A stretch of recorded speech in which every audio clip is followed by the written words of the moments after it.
Welcome to GatherPartyPodcast. This is a podcast for friends where we talk about video games, entertainment, anything else that's on our mind, but mostly video games. I'm your host, Kevin. I'm a husband, a dad, lifelong gamer, and I'm joined by my friend today, who is not a dad, but he is a father-like figure to the youth of America.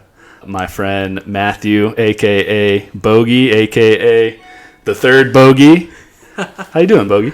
I'm doing all right. That's very nice of you to say. And I'm happy to be here.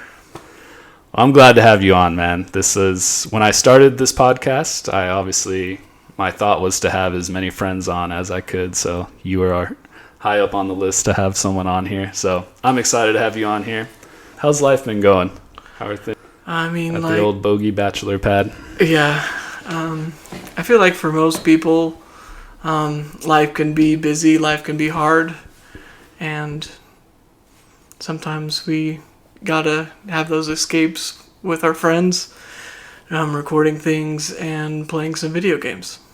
Yeah, man, definitely. Those times are far and in between nowadays. Yeah. How's home ownership treating you?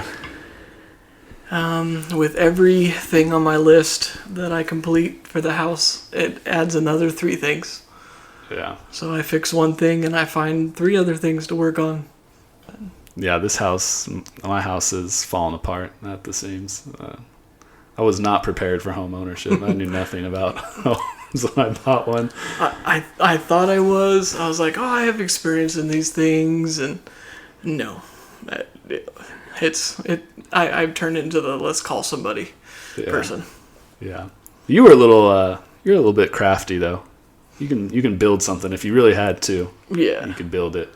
Thankfully, I have helpful uncles that I can call and say, "Hey, I'm working on this," and they're like, "You're doing it wrong," but they're not very helpful at the same time. Yeah, but they'll tell me I'm doing it wrong, but not how to do it right.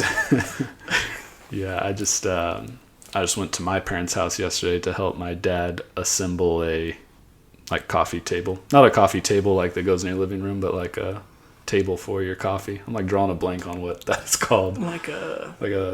Some kind of stand where you put coffee on it. Why can't I think of the name of it? Almost like a bar, coffee but for corner. your coffee. Coffee bar, yeah. Building one of those. And when I say building it, I mean, we're reading the instructions and putting the bolt where it says to go and tightening the screw. Do you feel like our parents were training us to put us to work at some point? Because I feel like Legos and Connects, it was insert this block and connect it to this one. Yeah. Or were you the type of person that just built your own thing? I could build a really cool looking square with Legos. That's about it. I wasn't very good at building with Legos. I did like playing with them a lot. A very technicolored house. Yeah, very colorful and very square looking house with a very square car parked in the driveway of it. Did you add windows? Oh yeah, I could add a window. Okay. If it was a window that was pre-made for me, that I could just clip into it. Couldn't make my own windows. I was terrible with Legos. My brother was really good with Legos. He could build cool stuff, and then I would break it, and he'd get mad at me. So that was usually the funnest part about Legos, was breaking whatever I created or my brother created. Yeah, I'm hijacking your video game podcast, but are you Team Lego, Connect, or was it Micro Machine? That's a little bit before my time, so I would probably go with neither. I think I was Team Bionicle. I had a lot of Bionicles as a kid. Those are almost like Legos. I think they're actually made by Lego, the brand. So I guess I would be Team Lego. Okay. Yeah, I had a lot of Bionicles and Lincoln Logs. Oh gosh, those are. I think I still have those. Yeah, those I feel are like cool. Those are gonna get family heirlooms passed on. Yeah. I don't know if they even still make them. I'm sure you could buy them online somewhere, but probably it's not very eco-friendly anymore, I guess. I'm pretty sure it's real wood. I don't know, it sounds dumb to say. Yeah, composite pieces. No, they're actually wood. Yeah. Most of the time they got chewed up by the dog and that type of thing. Yeah. Or I used to chew quite a bit of my Lincoln Logs too, so I was that kid.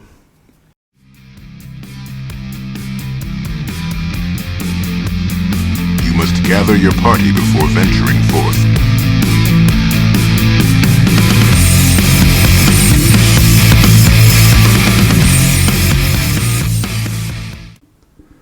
So this is a podcast about video games. Have you been playing any games lately, Bogey?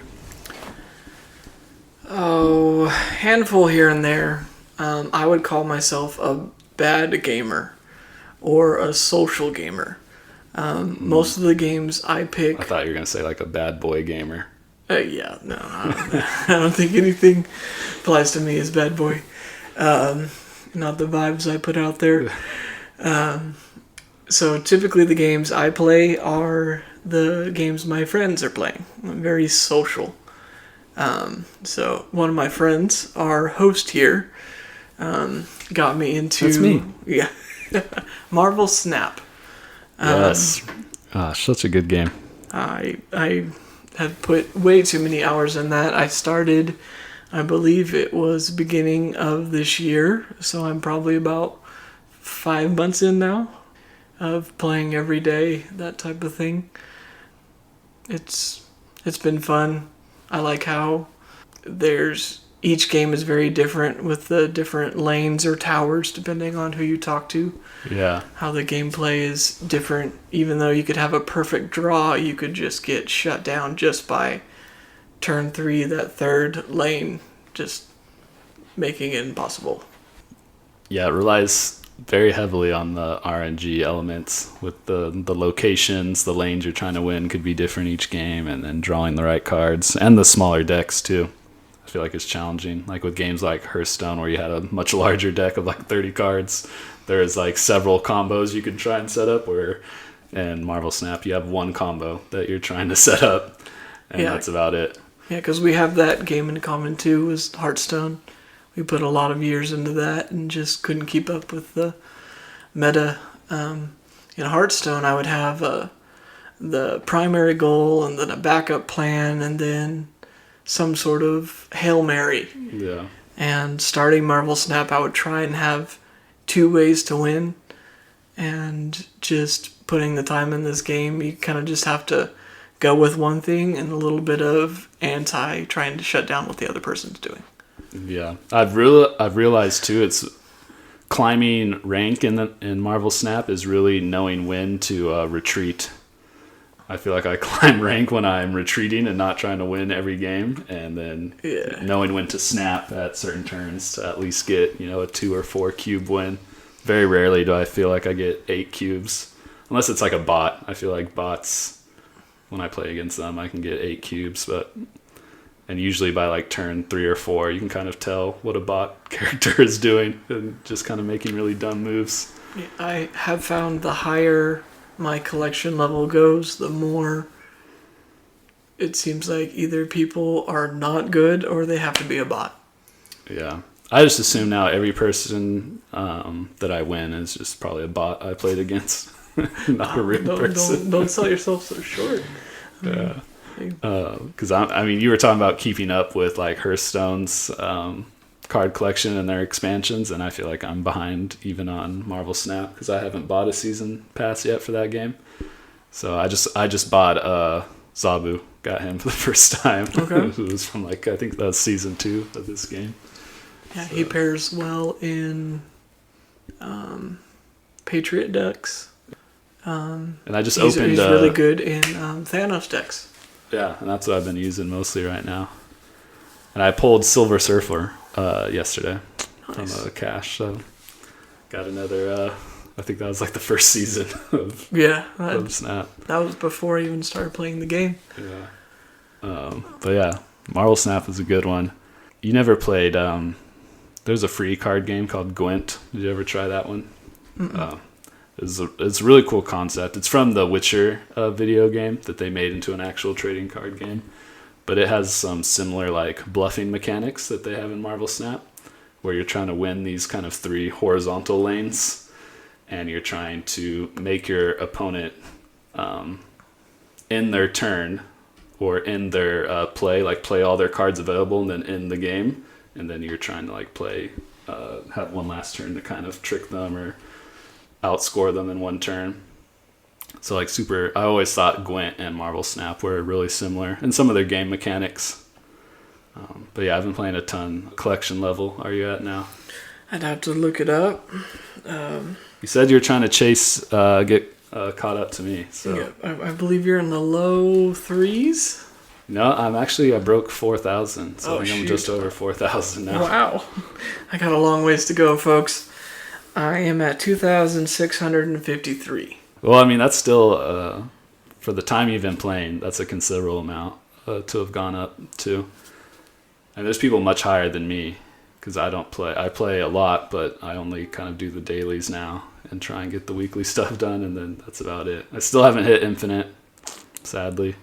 I wish I would have done it when I was at a super low collection level. Yeah, that's what, because I've been trying to recruit people to this game also, and I was like, if you care about being ranked and not about having pretty cards, then try and master the cards you have, and then try and add the cards in. Yeah. I got one of my fellow coaches in the game, and just trying to get him to build decks and not use the standard one that he gives them, because don't want to use that one. That one might be good though. Now that there's, have you heard of the new card coming out, the High Evolution? Or High Evolutionary is the name of the card, and his ability is that he takes all cards in your deck that do not have an ability and reveals a secret ability for that card. So all the cards in the game that don't have abilities right now are going to have a secret ability that this card reveals. That's going to make those Patriot and Ultron decks super strong. Yeah, which Patriot is already, I mean, it's already a solid deck that a lot of Yeah, people run, and it's been the kind of the meta for a while and hasn't really changed. Yeah, that game, if you see those cards without any abilities and you don't have the anti stuff in your hand, I've been backing out just because I can't match the with the +1s and Blue Marvel and Patriot. I can't match that almost 30 per tower or lane or castle, whatever you want to call it. I can't match that. So. Yeah. The one deck I have that can get super high power, a 40+ on maybe 2 lanes, is my Destroy deck. But it's so hard to get the combo that I need. Yeah. But I lose to so many decks because people have these kind of insane decks that, get you the 200 power on a lane or something crazy. I mean, they're easy to stop, I guess. There's really 2 counter cards you need to stop those things from happening.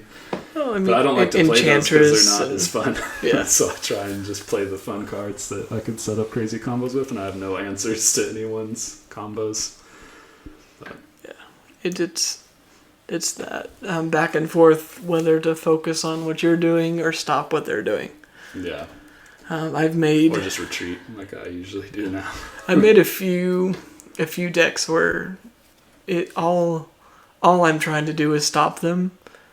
There's one I call it Wombat. It's got of course it's got Morbius in it. Why am I blanking on names? It's got Marvel Snap 20 Questions Edition. Is this character a male card? It is. This is good character, practice for later. Discard. It is. It uses a discard, but it's not built around that. Is this card MODOK? MODOK is exactly built around discard. Yeah, no, he's not in the deck. So it's built around using Wong, which doubles the reveal ability, and then you play Mystique. Yeah. And then you play Classic. And then you play Gambit. Okay. Yeah, Gambit. Yeah. He is a discard. Yeah. So a perfect play would be, in current meta, would be playing Nebula, which That's Yeah, the the new new season card. Did you buy this season? I did. Nebula? Is she good? Yes. I've actually played against her a couple times, but I've won both games, so I don't know if she's any good or if they just didn't know how to use her. It's supposed to be a distraction. If you completely ignore it and don't play on the tower, it turns to be a 9 power card by itself. Yeah. If you can get it out turn 1. I believe since Sunspot got nerfed, it's a better card than that one. Yeah, I didn't really think Sunspot's nerf was that bad. It was 1 power we're talking about, but it made a lot of people take them out of their decks. Yeah, Nebula. I think one of the games I won, I let her get to full strength, and then I revealed second, and I think I shanged her, and then won that lane to win the game. I can't remember the next one. I think the next one they just didn't get her power high enough. Or you just won the other 2 lanes. Yeah. What was I going to say? I had a thought, now it's gone. Well, I can say that with Marvel Snap, I can confidently say that I have a lot of decks built, but 80%, maybe an argument could be made for 90, are decks that have beaten me, that if you can't beat it, join it, that type of thing. So I'll make the deck to know what's coming. So when I face a deck again with a different deck, I can plan and give myself a greater chance. Yeah. Yeah, I try not to net deck and look up decks to make, but so many of my decks have been built after I've lost repeated games to a deck, and then I go and try and make my own using the cards they were playing and build my deck around whatever their combo was that beat me. I mean, I'm all about net decking. A lot of times you can look up a card, like when you open up a Silver Surfer, is how are people using this card? Because I don't see it much. What are people building around? Yeah. So you season 1 you saw every game. I feel like I played against a Silver Surfer. I you missed out on that. One, yeah. So now I feel like he's not as good, or at least not as used as much. Yeah, so you can see the top deck and how many people rank it, and then you can see how people, like, I don't have that card, so I added it in this one. I mean, I've looked up, I just try not to use them. I have looked up decks. I'm not saying I don't ever look up any decks on Marvel Snap. I do. I just try to build my own. I know the most fun I think I had in Marvel Snap was the very beginning, because I intentionally didn't look up anything. Mm-hmm. So I tried to make my own decks, and I didn't look up what the other cards were. So, when you see a new card, it tells you, like, your first time seeing that card in the game. Yeah. That was a lot of fun, because I was, like, every other game, I was, like, seeing a new card. Wow. Yeah. That's really cool. Yeah, I want that one. That's what got me hooked. And, I mean, it's still a lot of fun now, but now that only happens once a season. Yeah. That I get that experience. But I remembered what I was going to say earlier was, I know when you're talking about Gambit, because you know a little bit about superheroes, I feel like more so than maybe the average person. When I think of Gambit, his ability is one where I think I'm like, this kind of is like his ability in the comics and the show, but not really. Or I feel like his ability should be different, because I know there's a lot of controversy around his discard ability, because he'll discard. Even if you have no cards left in your deck, he'll still be able to destroy other cards. Yeah. And in the comics, he has to throw cards for his attack. And if he doesn't have any cards, he's, not useless or powerless, but he can't use them. So I feel like if you don't have any cards left in your deck, you shouldn't be able to activate his ability. That would make sense. Going back to, he still should have his own movie. He was the coolest part of that I forget which Wolverine movie it was. Which one he was ended he up in one of them. I haven't seen all the Wolverine movies. And he was literally the coolest character in there, and he had it might have been a little bit controversial, but he had like a Bayou, Louisiana accent, and he looked a little bit like Anakin Skywalker. He had that long, like the actor who played as Anakin Skywalker. Yeah. What's his name? Hayden Christensen. Yeah. So he had that long hair, it was a little bit wavy, and You'd have to look up who. Because when I think of Gambit, I just think of the '90s, like cartoon show Gambit from X-Men. yeah.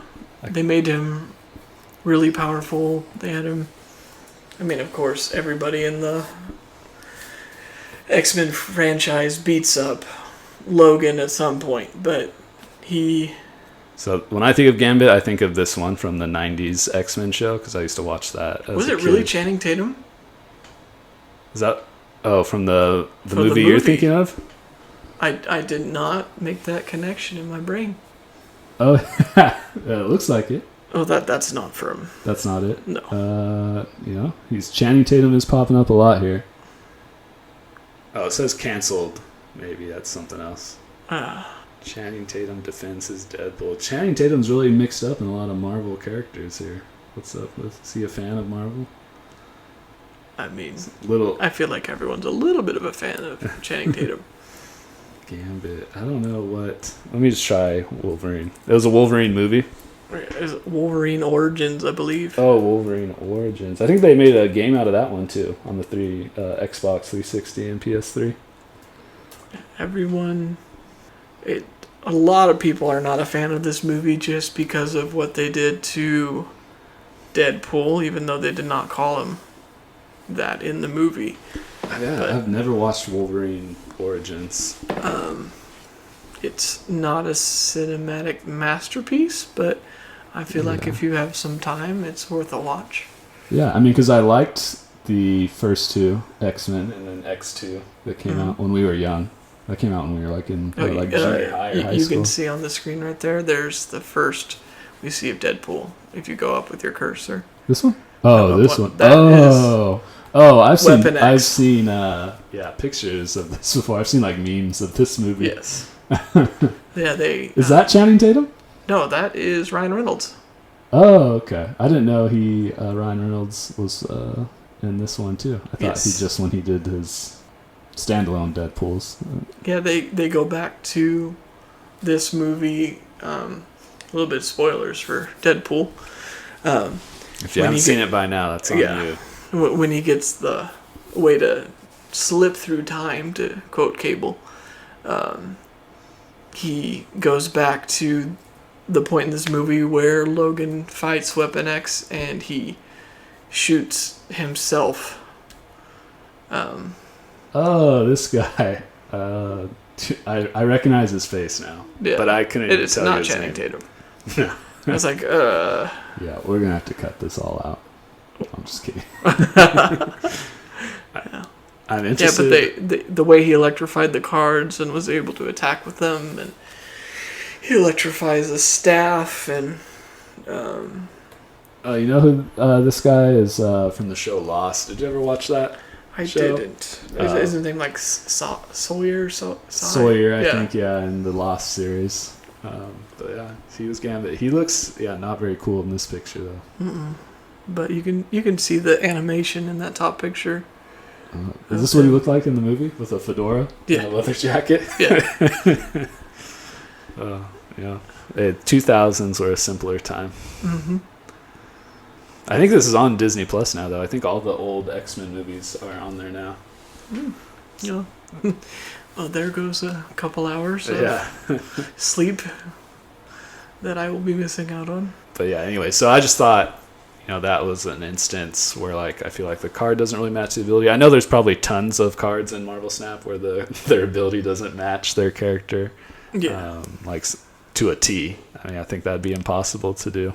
Are there any other characters? So you're saying it should be almost like you sacrifice a card to Destroy a have card. the ability? Yeah, and Gambit shouldn't destroy if you don't have any cards in your deck to discard, because that's how his ability would work.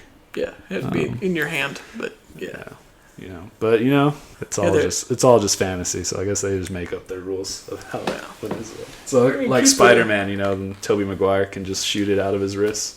Doesn't have to have a web mechanism attached to his wrist. Well, this is kind of a fun fact of late night video watching.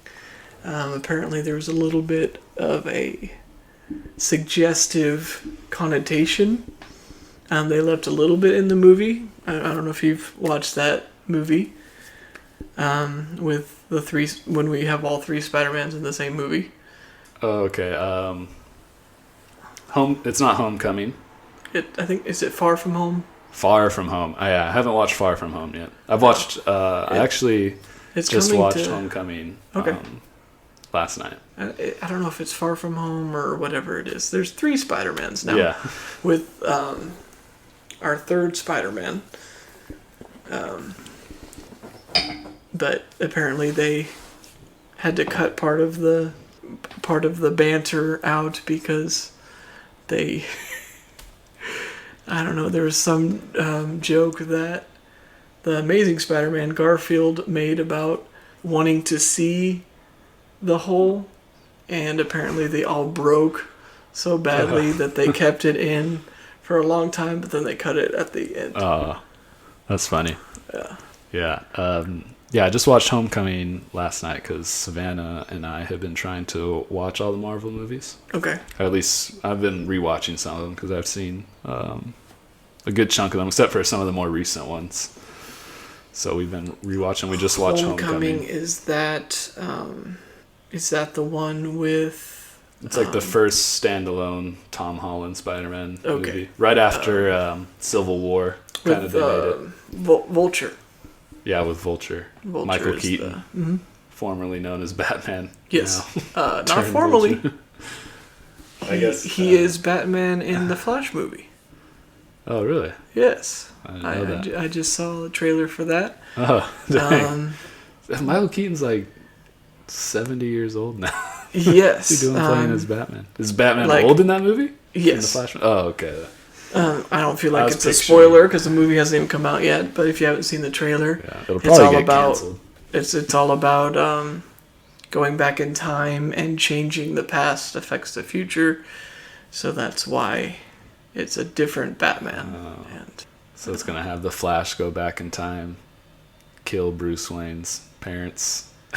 I think he's saving his own parents, if I remember the trailer correctly. But there was some controversy around this Flash. I know he couldn't keep his life together outside of the movies, so I think that's why this air this guy's dirty laundry right now. No, who's the actor that was going to play as Flash? I mean, I think it's still him, but because there's 2 different actors because there's a TV show. And then there's a different actor that's in the DC universe. The Flash TV show is like a CW TV show, isn't it? Yeah. And people were a little upset it wasn't the same person. Yeah. That's why we're so happy when gosh, I just blanked on his name. But you haven't seen this movie yet. Daredevil, the TV show, it's the same actor joined the MCU universe. So people were very happy about that. Oh, that's cool. And we're all hoping for the same actor. I guess I can't speak for everyone, but I'm hoping for the same actor that did the Punisher series when that eventually enters the MCU at some point. It's the same actor because he did such a good job. Yeah, his name was... wow, he's like a really well-known actor. Yeah. John. I can't think of his last name right now, but you just picked a very common. I think John is his name. He's one of the most common first names. If his last name is Smith, I'm not going to believe you.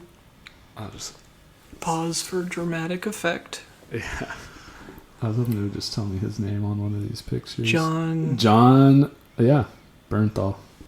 And yeah, he's super well known, so we're just drawing all kinds of blanks tonight on people's names.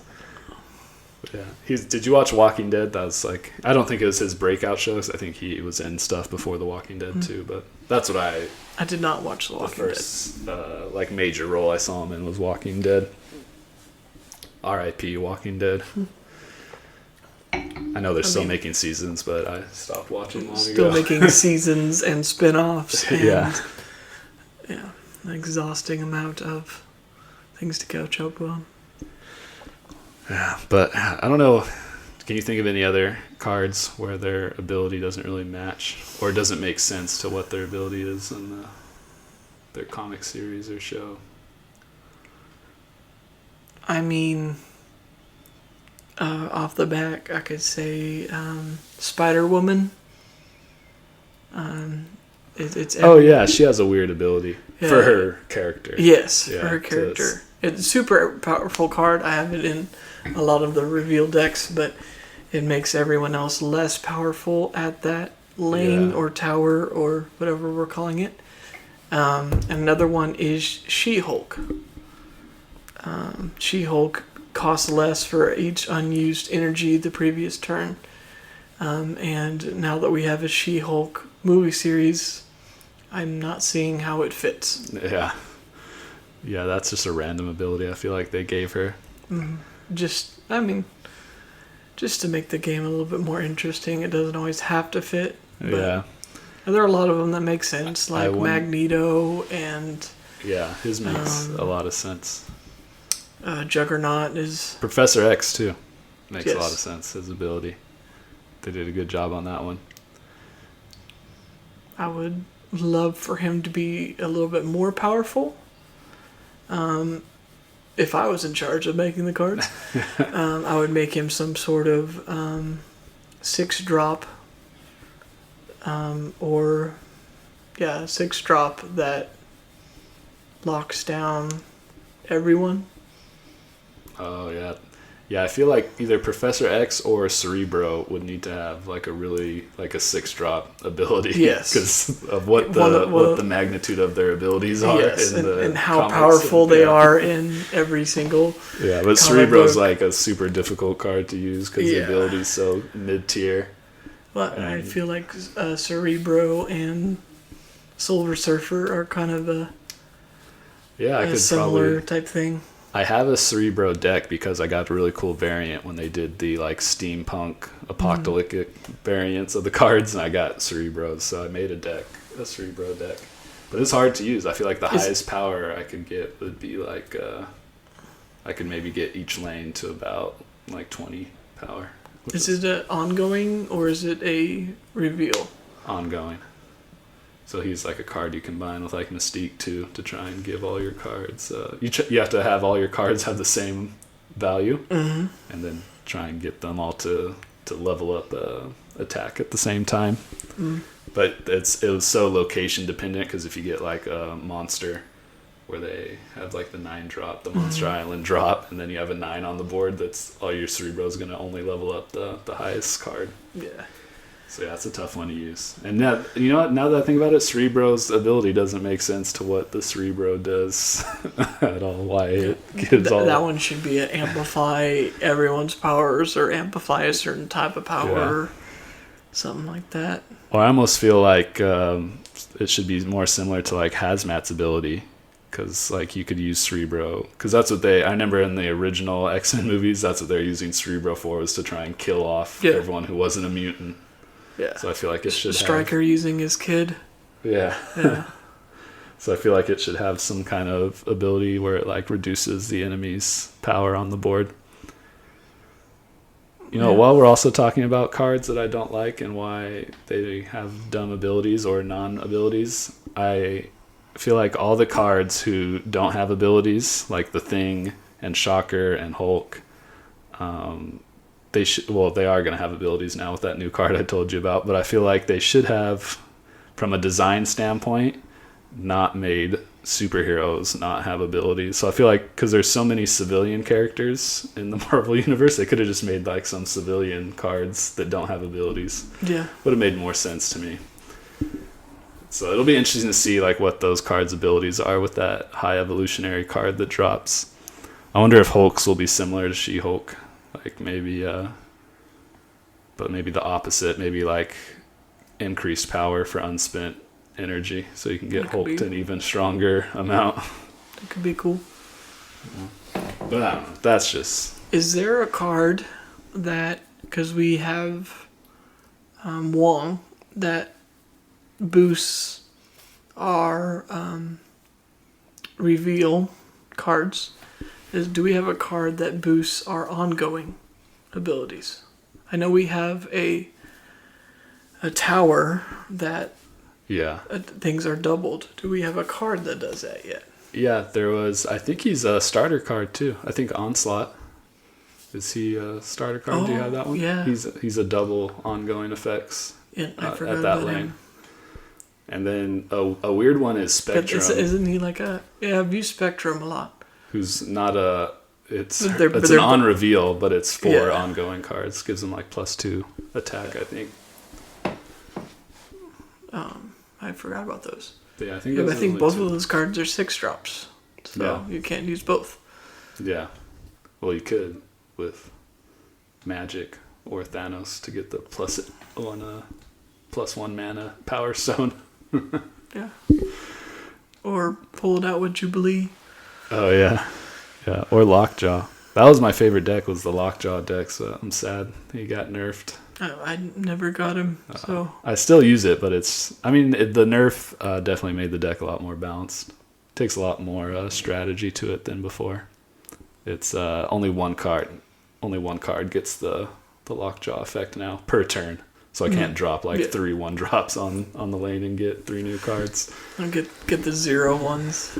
Yeah, and they changed some of Thanos. He used to have a really helpful Power Stone for Lockjaw where if you played the Power Stone on that lane, you could move a card to any other lane.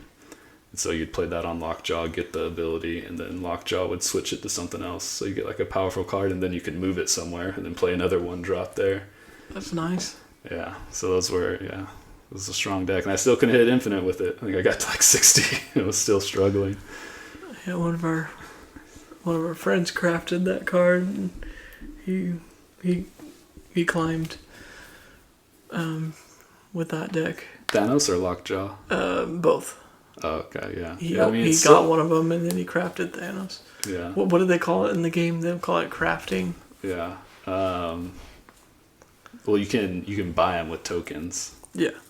Was it collector's tokens? Yeah. So I have... Pin it. I don't know what you almost call it. 8,000 collector's tokens. Why don't you buy some cards? That's the question I was going to ask you. Was what card should I be waiting to pop up to buy? Oh, that is a good question. I think... And it's hard to answer without knowing the cards I have. But if there's one card you can craft that's going to cost me 6,000 collector's tokens, or whatever we're calling them, what card should that be?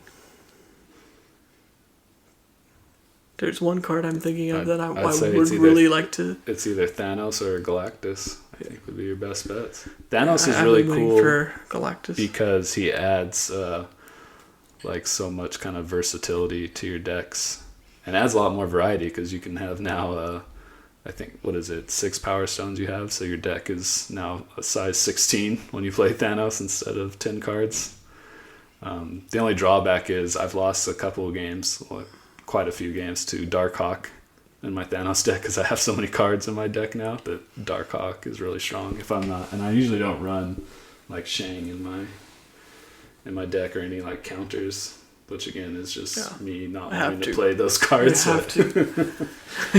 Because I think it's Darkhawk's ongoing, so I can play Enchantress, but I'm also playing Lockjaw, so it's hard because I don't want to pull Enchantress from Lockjaw and then have her disenchant something like a Devil Dinosaur or something that I have. don't have Lockjaw, so I'm 2 cards away from having that deck. I don't know how. I mean, both Thanos and Galactus are really good, but it's dependent on what cards you have. Whereas like Thanos is good with Lockjaw, but there's other decks that Thanos is good in, like an ongoing deck, because a lot of the Power Stones have ongoing abilities.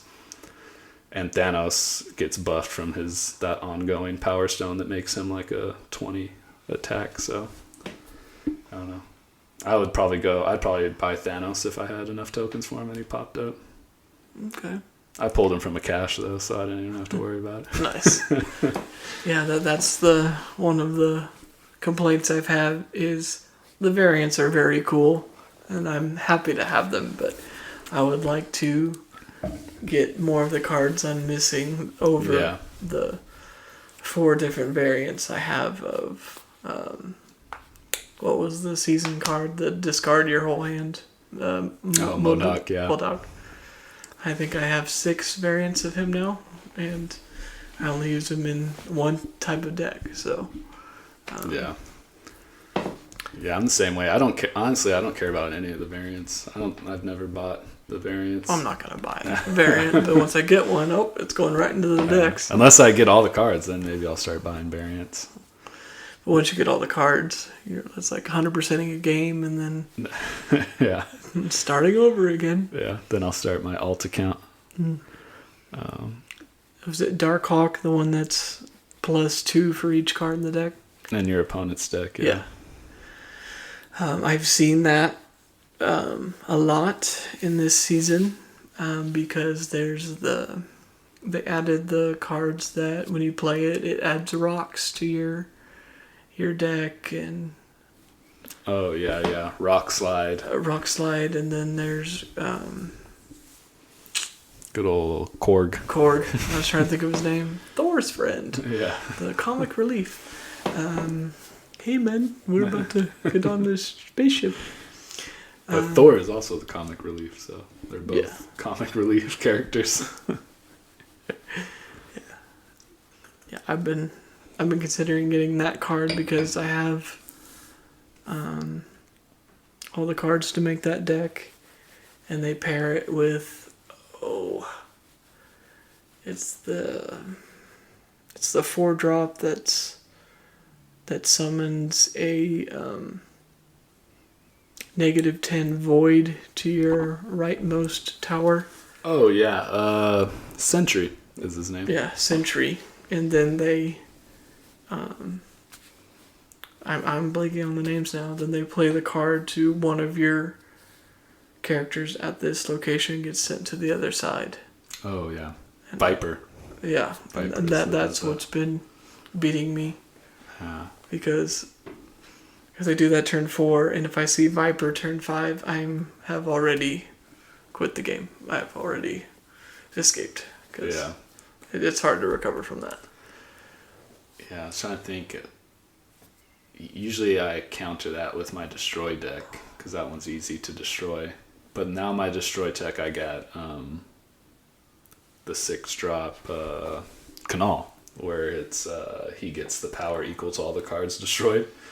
So he gets that -10 if I destroy him. So that's a bummer. So yeah, that was a hard card to deal with. So in your destroy deck, do you have Zola or did you say Canal? Yeah.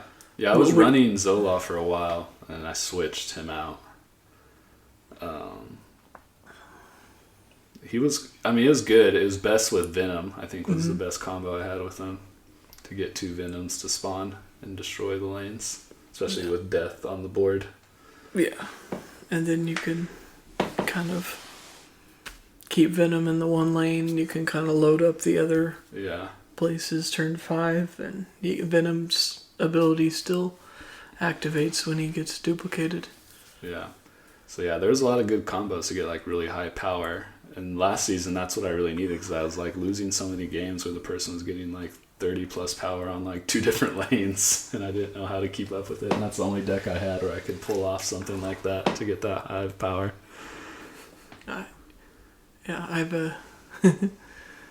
Yeah.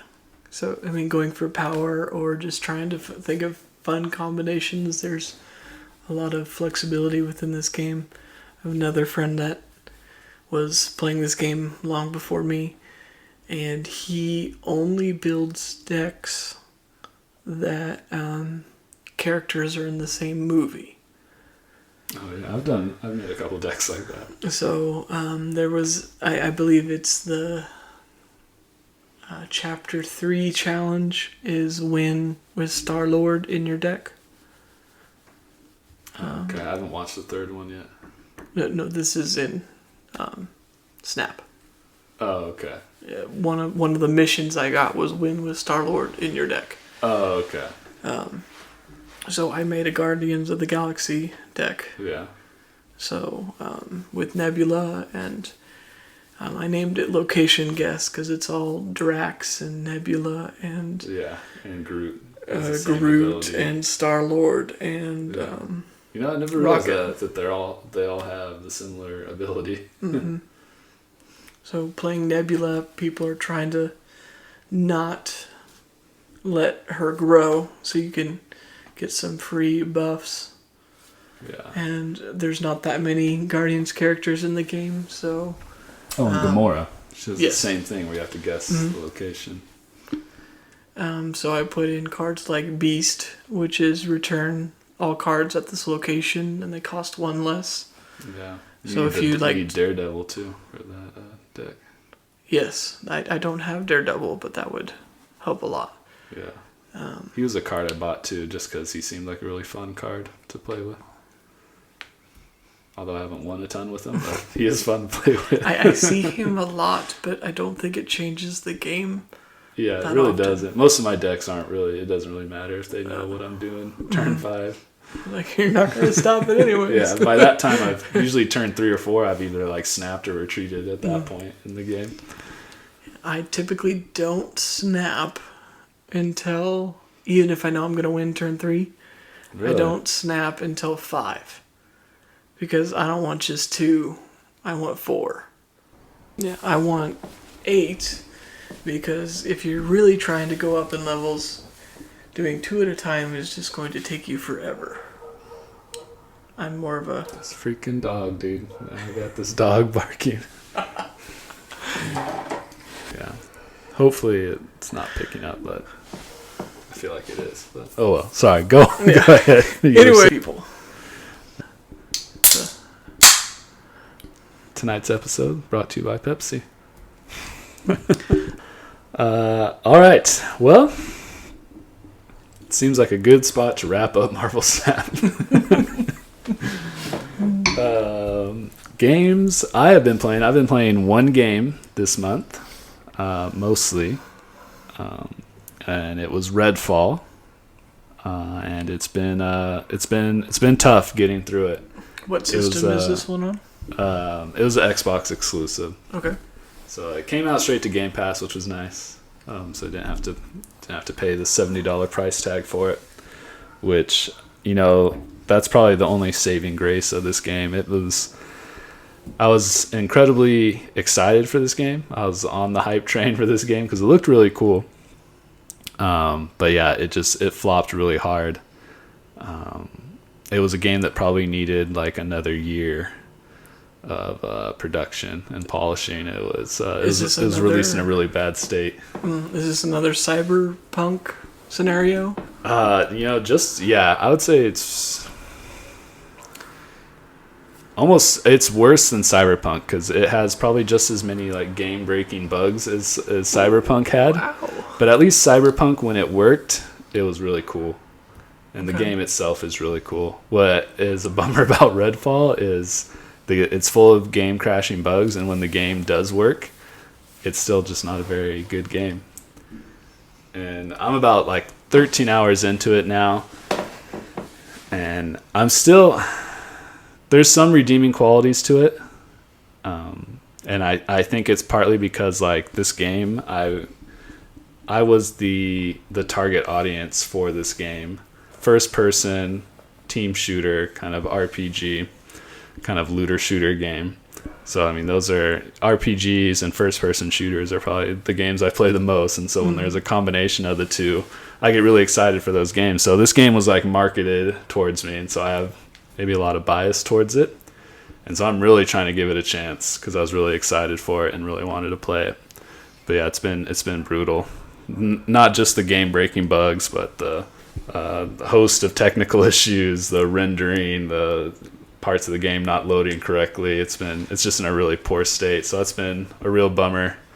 And there's even a lot of things coming out before the game released. I don't know if you heard, but maybe it's like 2 weeks before the game was supposed to come out, their Twitter account like made a tweet saying, the game's only going to release with a 30 frames per second rendering in mode that you can play in. And they had stated earlier in the game's production that they were going to have 60 FPS, and like by now, like most games, we're expecting to be at 60 FPS because we've entered like a new generation of game consoles, except for the Switch.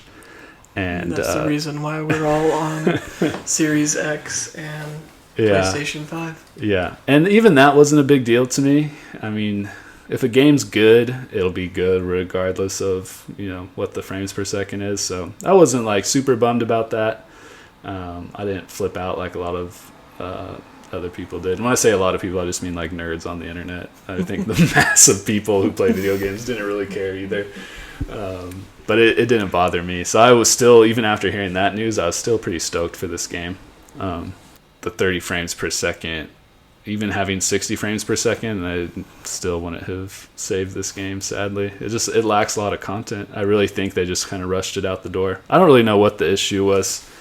Phil Spencer, though, the head of Xbox, did get on and make a statement on another podcast show, the Kinda Funny show, and he talked about Redfall and the release of it and what led up to it, and kind of owned up and said, we should have been more hands-on with the production of it and making sure things were at a quality state. So, I mean, he tried to own up to it and say that, it was his fault for it being released in the state that it was in. But I don't know. It's baffling, like how bad it is. I mean, you could search it on YouTube and see what it's like. Actually, you know what? I was gonna play gameplay of it while I was talking about it, but I forgot to pull it up. Do you think that's why it came out straight to Game Pass, because it wasn't ready and they knew? Well, the studio Arcane and Bethesda published it. They're owned by Microsoft, so I think it was gonna come out to Game Pass regardless. I couldn't tell you why they released it in the state they did. My only guess would be like they knew that even with the better performance, 60 frames per second, that it still wasn't going to be that great of a game because it has some other kind of real big flaws. And so I think they just thought, like, let's just release it and kind of move on from it.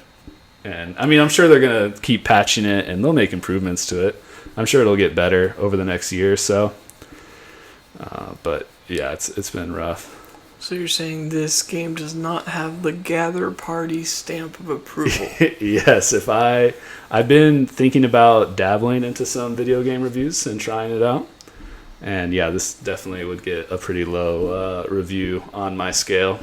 But yeah, so I've been wanting to finish it though, because like I said, I don't want to dump on the game too hard because the whole internet has already torn this game to shreds since its release. So I won't go too much into more of all of its downfalls. It does have some redeeming qualities.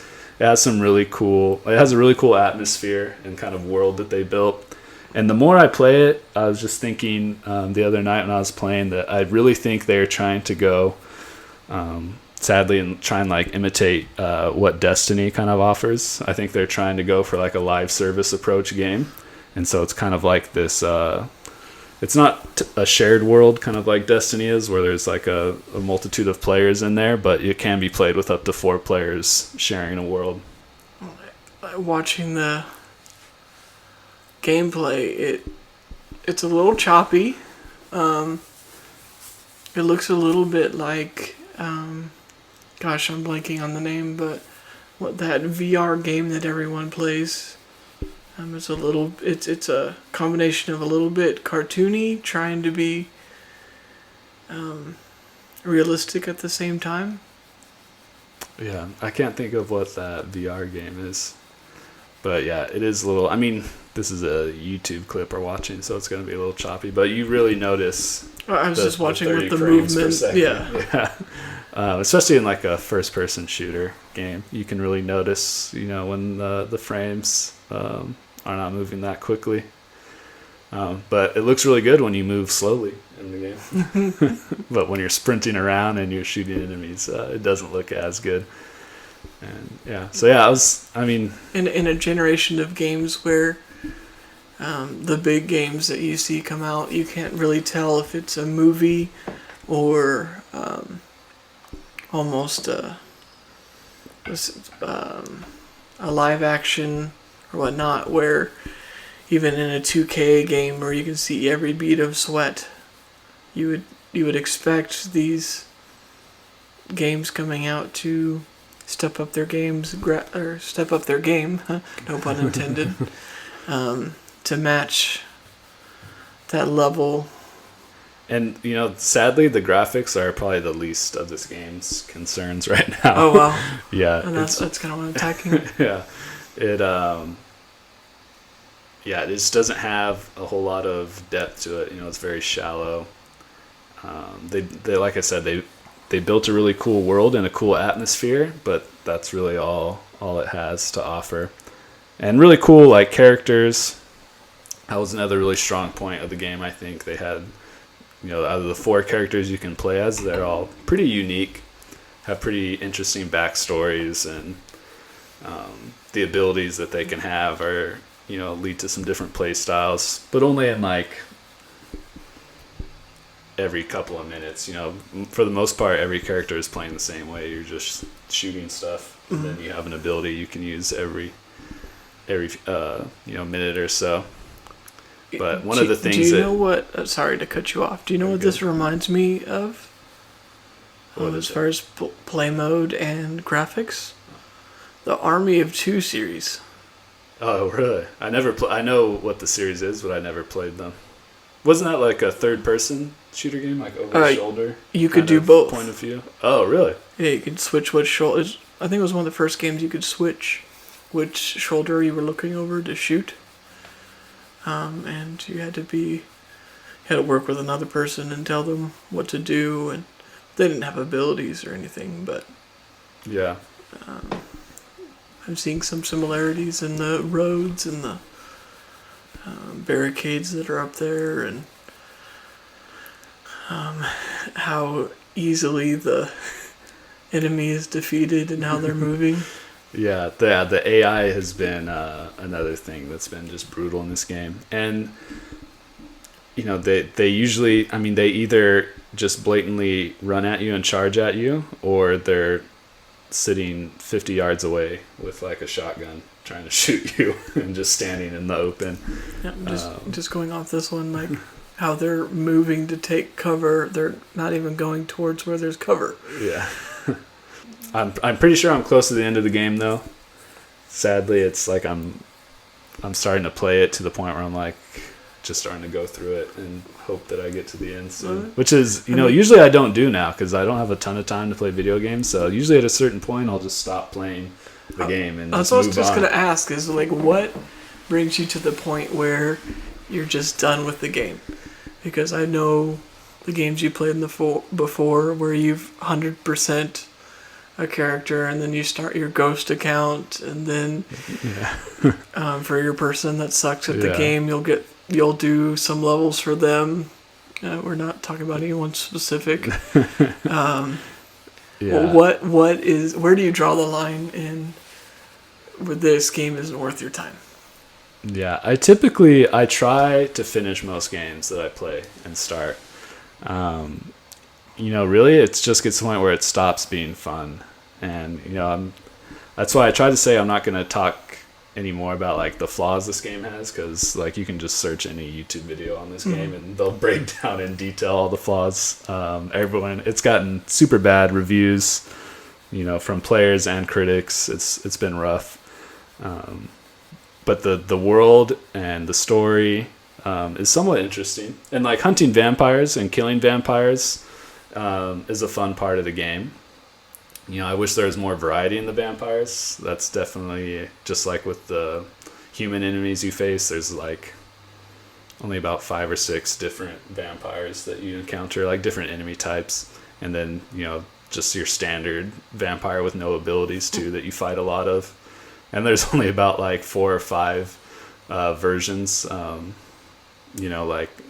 versions, but like the look of them, the rendering, the design of the characters. They just reuse the same design on all the vampires, so you're fighting, like, the same 3 looking vampires throughout the entire game. So that was a disappointment too.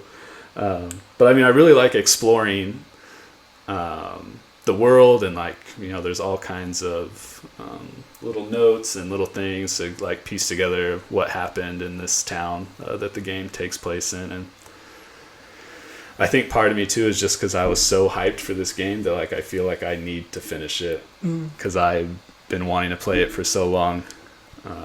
So maybe that's just, like, a sad thing. But I typically like to finish games when I start them. Even if I don't want to say even if I'm not enjoying the game, because if I'm just not having fun playing it, then I will just stop playing it. But there is some fun to be had in this game still. But it's definitely not in like the AI or the, amazing combat. So I've been trying to just do the story missions now and enjoy what I can out of the story. And then I'll probably move on with just one playthrough of it. Hopefully I just have like a couple more hours left in it. But yeah, I've been playing that most of this month. And I don't know, maybe I'll try and review this one, but I feel like there's so many reviews out now for this game, and they've all been just kind of tearing it apart, so I don't think there's really anything more I could add that anyone else would need to know about this game. I mean, because you played it when it came out, when they patched things in a year or whatever, you can see what they did. And I don't know. I don't know if I'll try and come back to it. I guess it really just depends, on... I think the only way I'd come back to it is if you or one of our other friends wanted to play it. And it was in a slightly better state. It has a co-op feel to it. The videos I'm watching, it's just one person going at it. So you can solo these missions. Yeah, you can. When they first announced the game and started showing some gameplay of it and kind of like some developer insights to it, they said it was going to be a multiplayer kind of looter shooter game, but can be played and completed completely single player. So how it works is you can host a game and then your friends can join. So you can have there's 4 playable characters, so you can have up to 4 people in a game.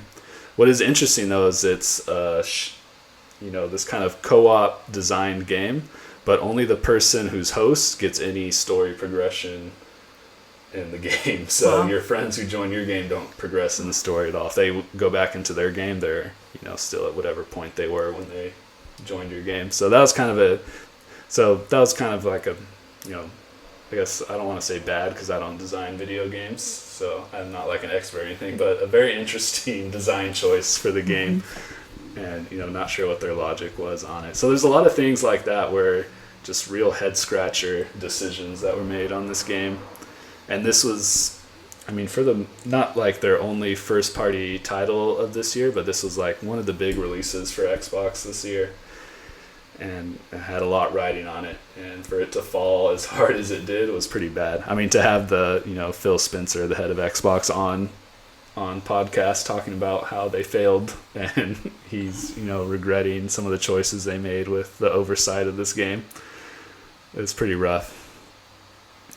But I think, they'll patch it. I think it'll be improved. It'll probably be, a mid-tier game once they fix some of the visual bugs and the kind of game-breaking bugs that it's been experiencing. When I was playing the other night, my game crashed 3 times on a mission.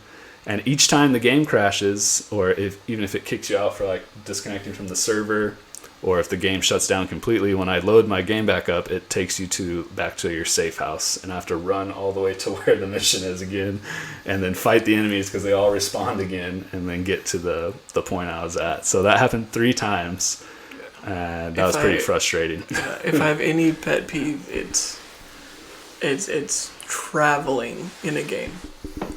Like running from place to place? Yes.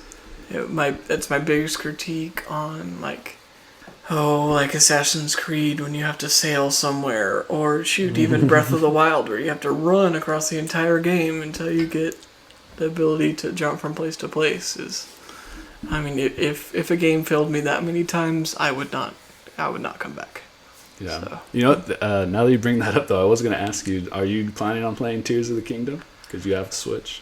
It's gonna depend on if the crew buys it. I still have a couple friends that we get on Switch, and we'll play the same classic games we used to.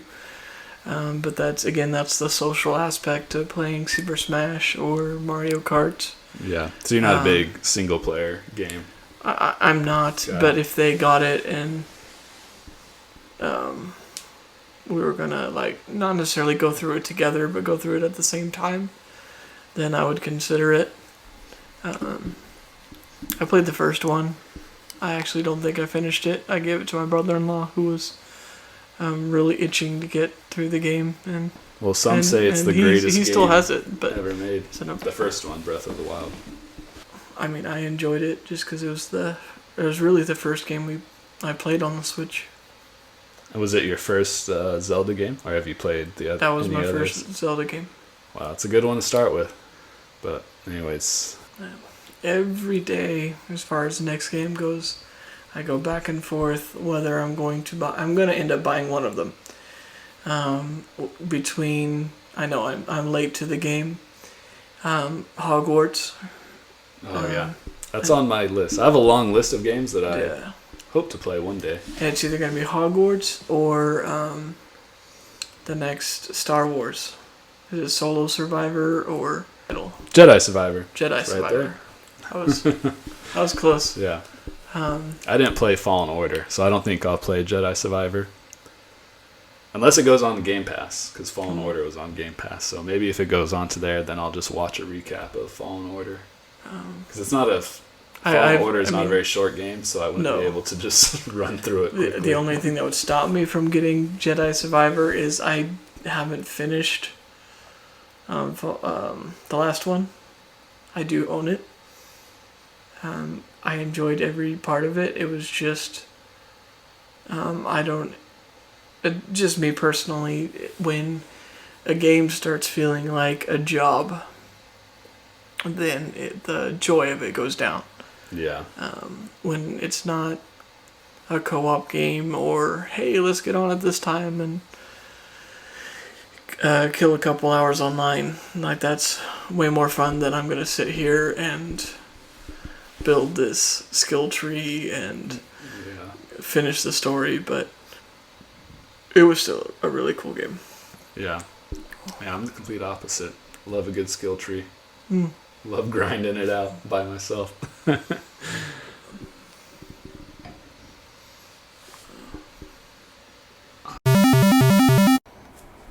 Alright, let's get into some news here, Bogey. I don't know if you heard, but there was another top 100 games ever made list made. And these lists, they come out all the time, every year. You know, usually most major media outlets that cover entertainment or video games make these lists. And they're kind of fun. I get it. Like, you know, you get together and you make these huge lists and release them. People like to talk about them and disagree on every choice that's made. So I get that part. That's fun. But recently, it's good content. Yeah, it's good content, and it's good to get people engaged in your content because everyone wants to tell you why your opinion is wrong on why that made the list. But GQ, like maybe a week or so ago, released an article about the 100 games ever made, and I know they reached out to a lot of people in game media coverage. Like I know there's quite a few people from IGN and some other outlets that contributed to this list. I was going to say they're not normally known for their expertise in video game knowledge. Yeah, honestly, I've never read a magazine, GQ. I don't even know what GQ was. I thought GQ was like, I don't even know, for male models, male fashion. Isn't GQ the magazine that does like the most attractive man of the year or something? Like, isn't that how you make the cover of GQ's magazine? You're asking the wrong person. Yeah, I don't know. Whenever I'm sure someone's listening. Whenever I hear male model, I get strong Zoolander vibes. Yeah. When I think of GQ, I think of Zoolander. Like, that's what I picture. Yes. Someone Owen Wilson who takes pictures for GQ is probably someone like Derek Zoolander. It stands for Gentleman's Quarterly. Does it really? Yes. Oh, Gentleman's Quarterly. So it's a gentleman's magazine. Yes. Which makes it sound so much worse. Yeah, I'm getting a whole different image in my head now. But I see why they shortened it to GQ. Yeah. Because, Gentleman's Quarterly, it brings up a different kind of, let's say, viewership. Yeah. in my mind. Yeah. And not normally something. I mean, we're looking at their website, and it doesn't say that anywhere. But it goes over fashion, grooming, culture, watches. which Yeah. at Are first we I talking about like what to watch, or are we talking about the thing that goes tick no, tick on your that's what I wrist? thought at first, but I believe that is just a section completely dedicated to wristwatches. Wow. Okay. They put a big emphasis on timepieces. Yeah. And second to the last is sports. And if you're going to the stereotypical male thing, I think I would put that one a little bit before fashion. Yeah. If you're asking me.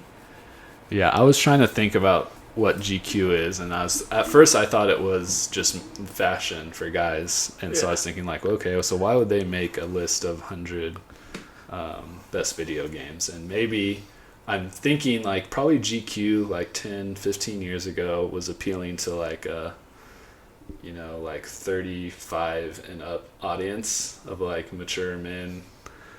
And now we are into that category of where like the millennials now I'm are not, now. I'm not quite there. Yeah, not quite at 35, Yeah. but I'm just saying the GQ is probably more catered to like, what was it, Gen X is the one before us? I thought we were Gen X. I thought Gen X and millennials You might was be the same Gen thing. X. I'm just kidding. No. Shoot, But we're the same one. We're millennials. I think Gen X and millennial are the same thing. No, Gen X is before millennials.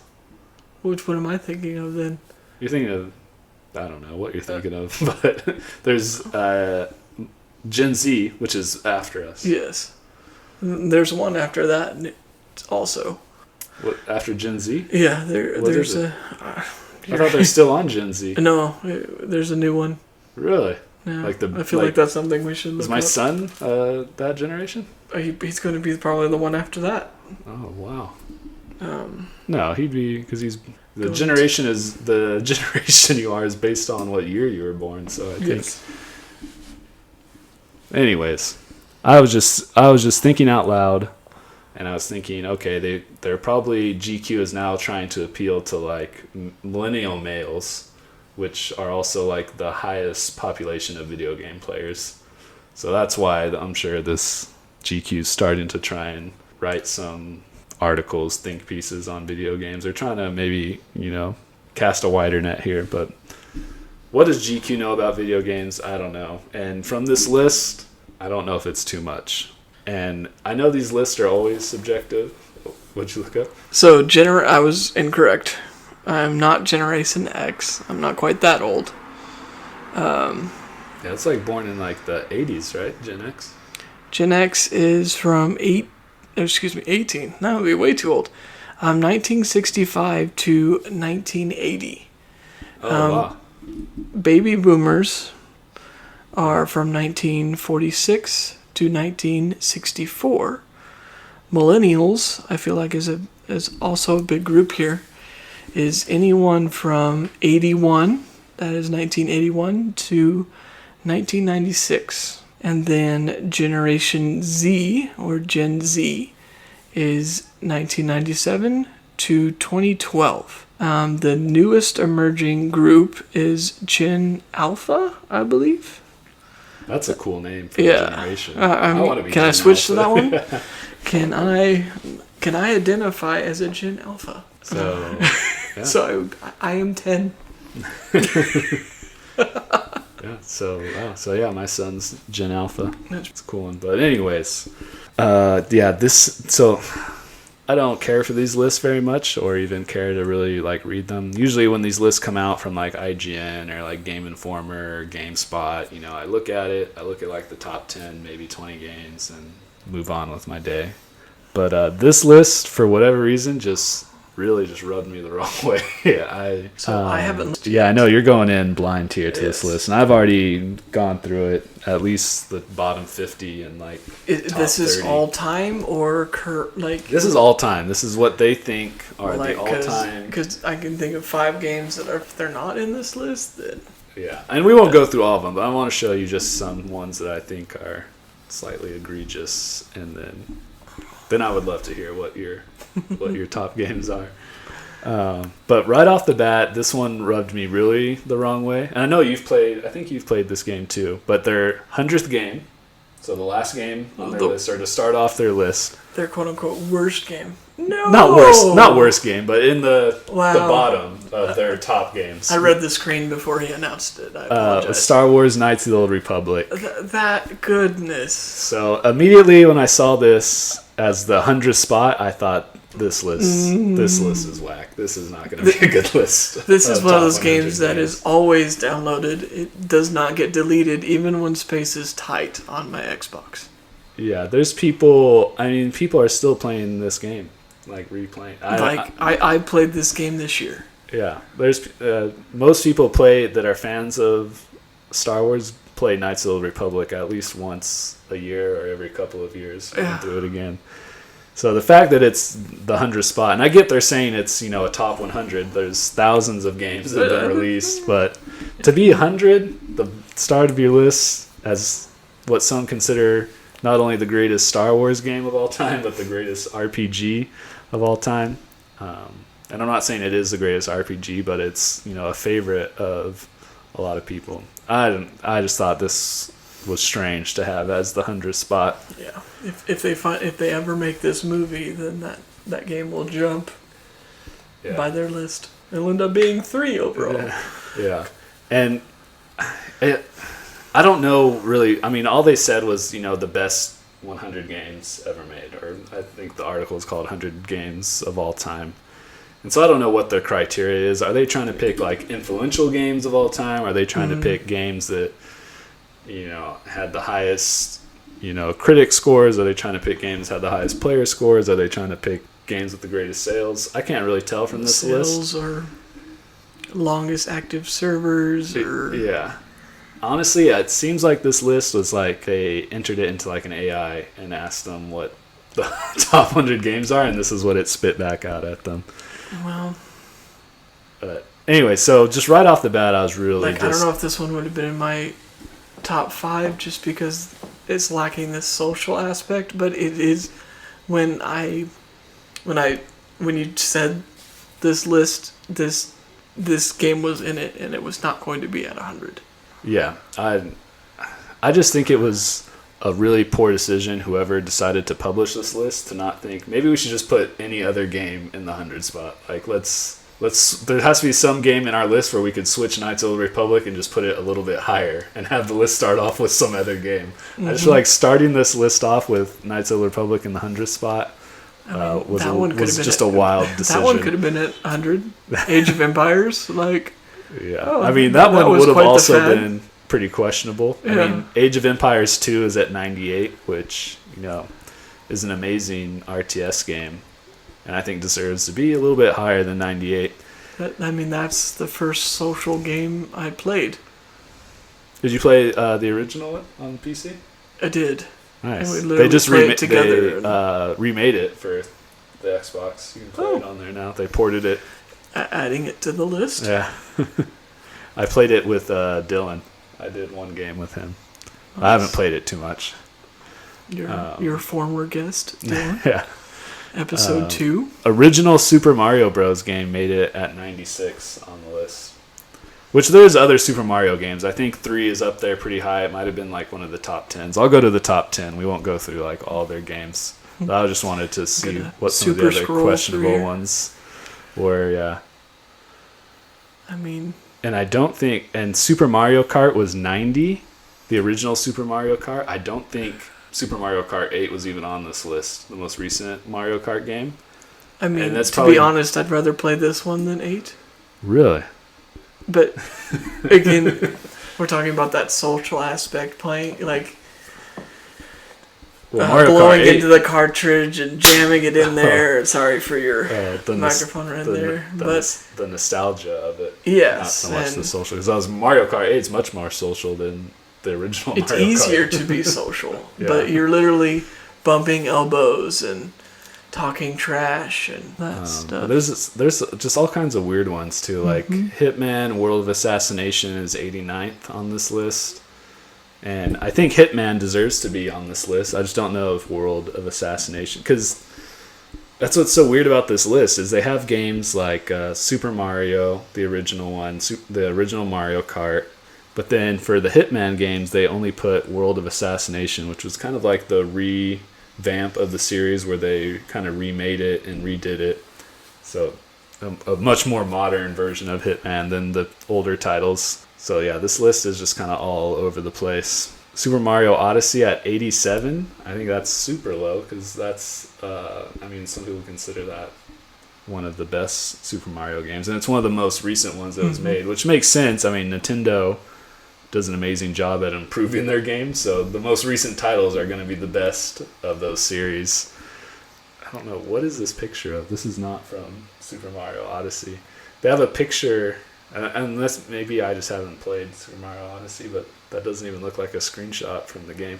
Is that screenshot where they zoomed in and where you can control the T-Rex, you throw your hat? I mean, a lot of titles I recognize. I thought that one would be a lot higher, even though it's not high on my list. Yeah, this one was interesting too. That's why I was saying I don't understand their criteria for what kind of list this is. Because they have a monetary value of a game. Yeah. Fortnite is at 81. So they think there's 81 games that are better than Fortnite. And while I think that may be true, depending on the metrics you're looking at, Fortnite's probably one of the most successful. Yeah. There's most some played Gen games. Z and Gen Alphas that will fight you over this ranking. Yeah, and that's what I'm saying too. Like, okay, when I was thinking about like who is GQ trying to write this article to, and they're trying to write it to like millennial men, and people like me and you we're gonna agree that Fortnite should be on the list, but it should be very low because millennials are very 81 to 96. So growing up in the 2000s, growing up in the 90s, growing up in the 80s, those are very different people. And I don't know if you played Metro Prime. They just made a remaster for the Switch. But this was one of the greatest games that came out on the Nintendo GameCube, and probably one of the best in the Metroid series, and it's at 75 on this list. There's just a lot of games on the bottom tier of this list that I think should have been much higher. But I'm going to go, we won't go through all of them. I know I keep saying that, but we're going to eventually go. I'm just going to speed up to the top of the list. Left 4 Dead 2 at 70. Yeah, there's so many games on the bottom tier of this list that are just a little baffling to me. That's the one I was looking for. GoldenEye? Yes. Yeah. I mean, GoldenEye, it is a really good game. I just think of the hours that, again, most of my memories going back with some of these games are like that tiny TV that when video games only had one cable, it wasn't even the 3 things you had to plug in. Like, I guess it is one cable now, but the coax cable. Yeah. And when you're all 2 inches away from the TV and you're taking damage in the game and outside the game, that's what I think about this game. Yeah, and screen peeking. And some advice, it's only illegal if you get caught. That's right. But yeah, weirdly, I'd be okay with GoldenEye being on a bottom tier of 100 top 100 list just because it hasn't aged super well. Because they just they didn't remaster it. They ported it to consoles recently, and I gave it a run and played through some of it on the Xbox, and it was a little rough. But it was nice. I've been waiting for it to go on the Switch. It was nice playing with 2 joysticks because on the 64 you only had one. That was a major improvement. I replayed this one on the Wii, and it had the motion controls in it. So if you move the nunchuck, you literally would go from you would have to aim with them together. Oh, that's super weird. Everything about the Wii was a little weird. I'm gonna scroll down now to I can't remember if there was any other bottom tier ones that I was super disappointed in. So I think I'm just gonna skip up now to the top of their list. What do you think is up in the top 10 of this list? Just give me some guesses. Judging by this, there's probably in the top 10, half of them are Call of Duties. That would be funny. I don't remember even the top 10. Because I haven't seen any yet, so I'm guessing they're probably we passed up Modern there. Warfare. That's true. It was low. That's true. It was like in the 80s, I think. The first Modern Warfare. Which again, I think that one should be slightly higher because it really changed Well, Call of Duty 3, the one before Modern Warfare, kind of started to implement some of the things like XP and ranking up and things like that. But I feel like Modern Warfare is really when that switch in Call of Duty came where they focused on multiplayer, ranking up, prestiging. So, yeah. Well, no season pass, but... Yeah. What was I going to ask? Does this include arcade games? Yeah, this is just any game. Okay. Any game ever made out of the thousands, that have been so released. So is Pac-Man going to end up on this? It might be. I think there is a couple classic arcade games that were in the top 10. Well, that makes me like the list a little bit more. Yeah, the top 10, I wasn't as... The top 10 was just like your standard top 10 list of pretty much everyone. I mean, there wasn't anything in their top 10 that was super controversial. It was the bottom tier of the list that... when I first started reading it. Well, there's 9. Oh, yeah. Well, yeah, we can just... It's a good starting point right here. I know you would have put that one in there.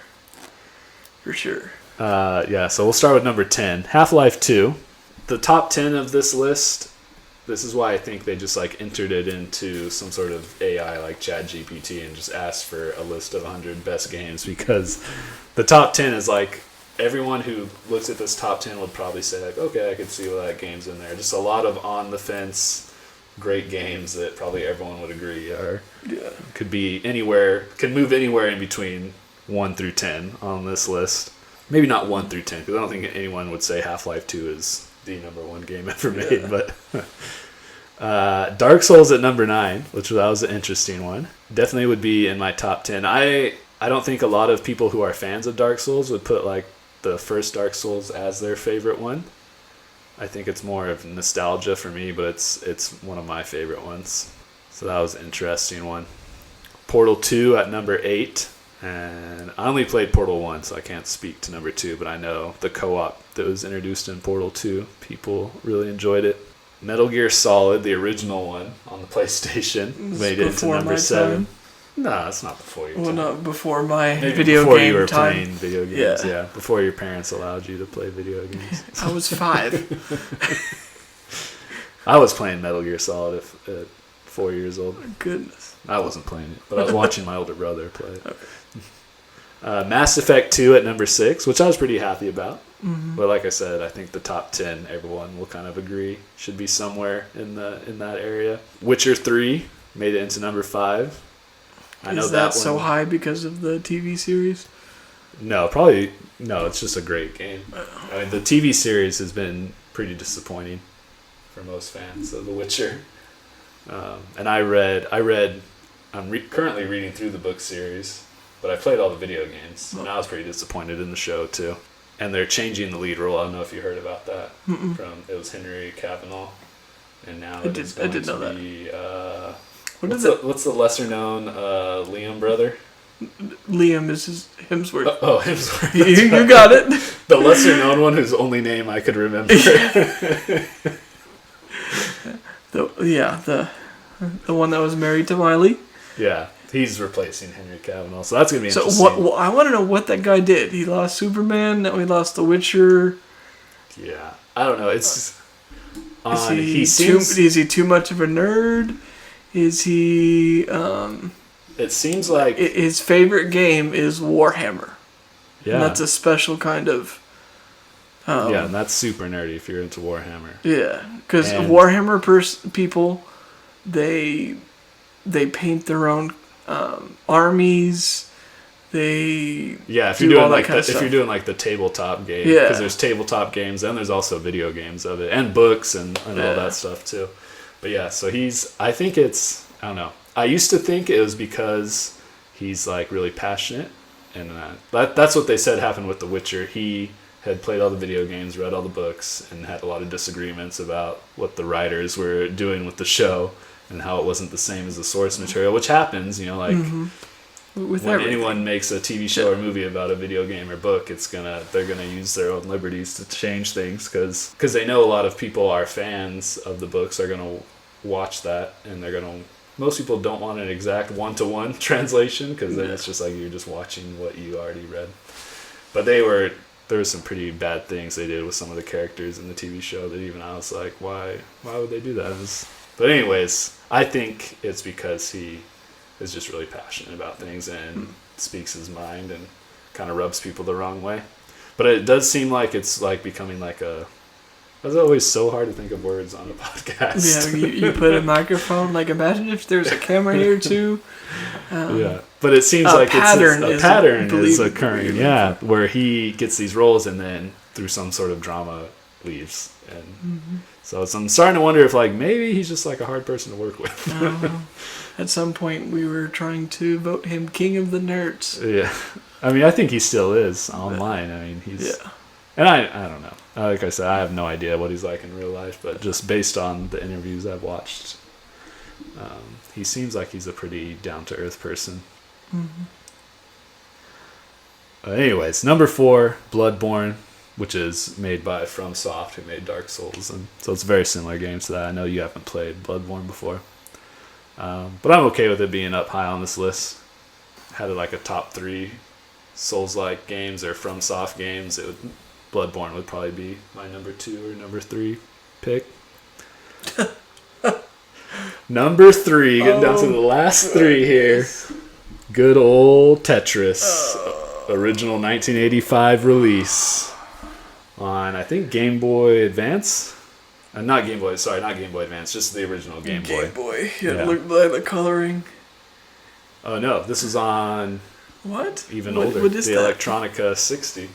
Before the Game Boy. Pre-1990s games. Yeah. So, yeah. I mean, Tetris... So, Tetris, fun fact, is how I got through the first 2 years of college. Really? There's a game... I never knew that about you. It's called Tetris Battle. I believe it was through Facebook. And it was against other people. And whenever you cleared a row, it sent it to the other person's screen. I have to be focusing on... I can't just listen to the professor read their slides and their notes. Like, it gave me something to focus on while the person was talking. And there were times that I remember... I mean, a professor that we both had... I'm not trying to call anybody out here. Just do it. Just kidding. It's not John Smith, but they have a similar last name. John Smith is a unique last name, too. Well, that's not... Anyways, he had me stay after class. He's like, you stared at your computer the entire class period. Oh, wow, he called you out on it. He did.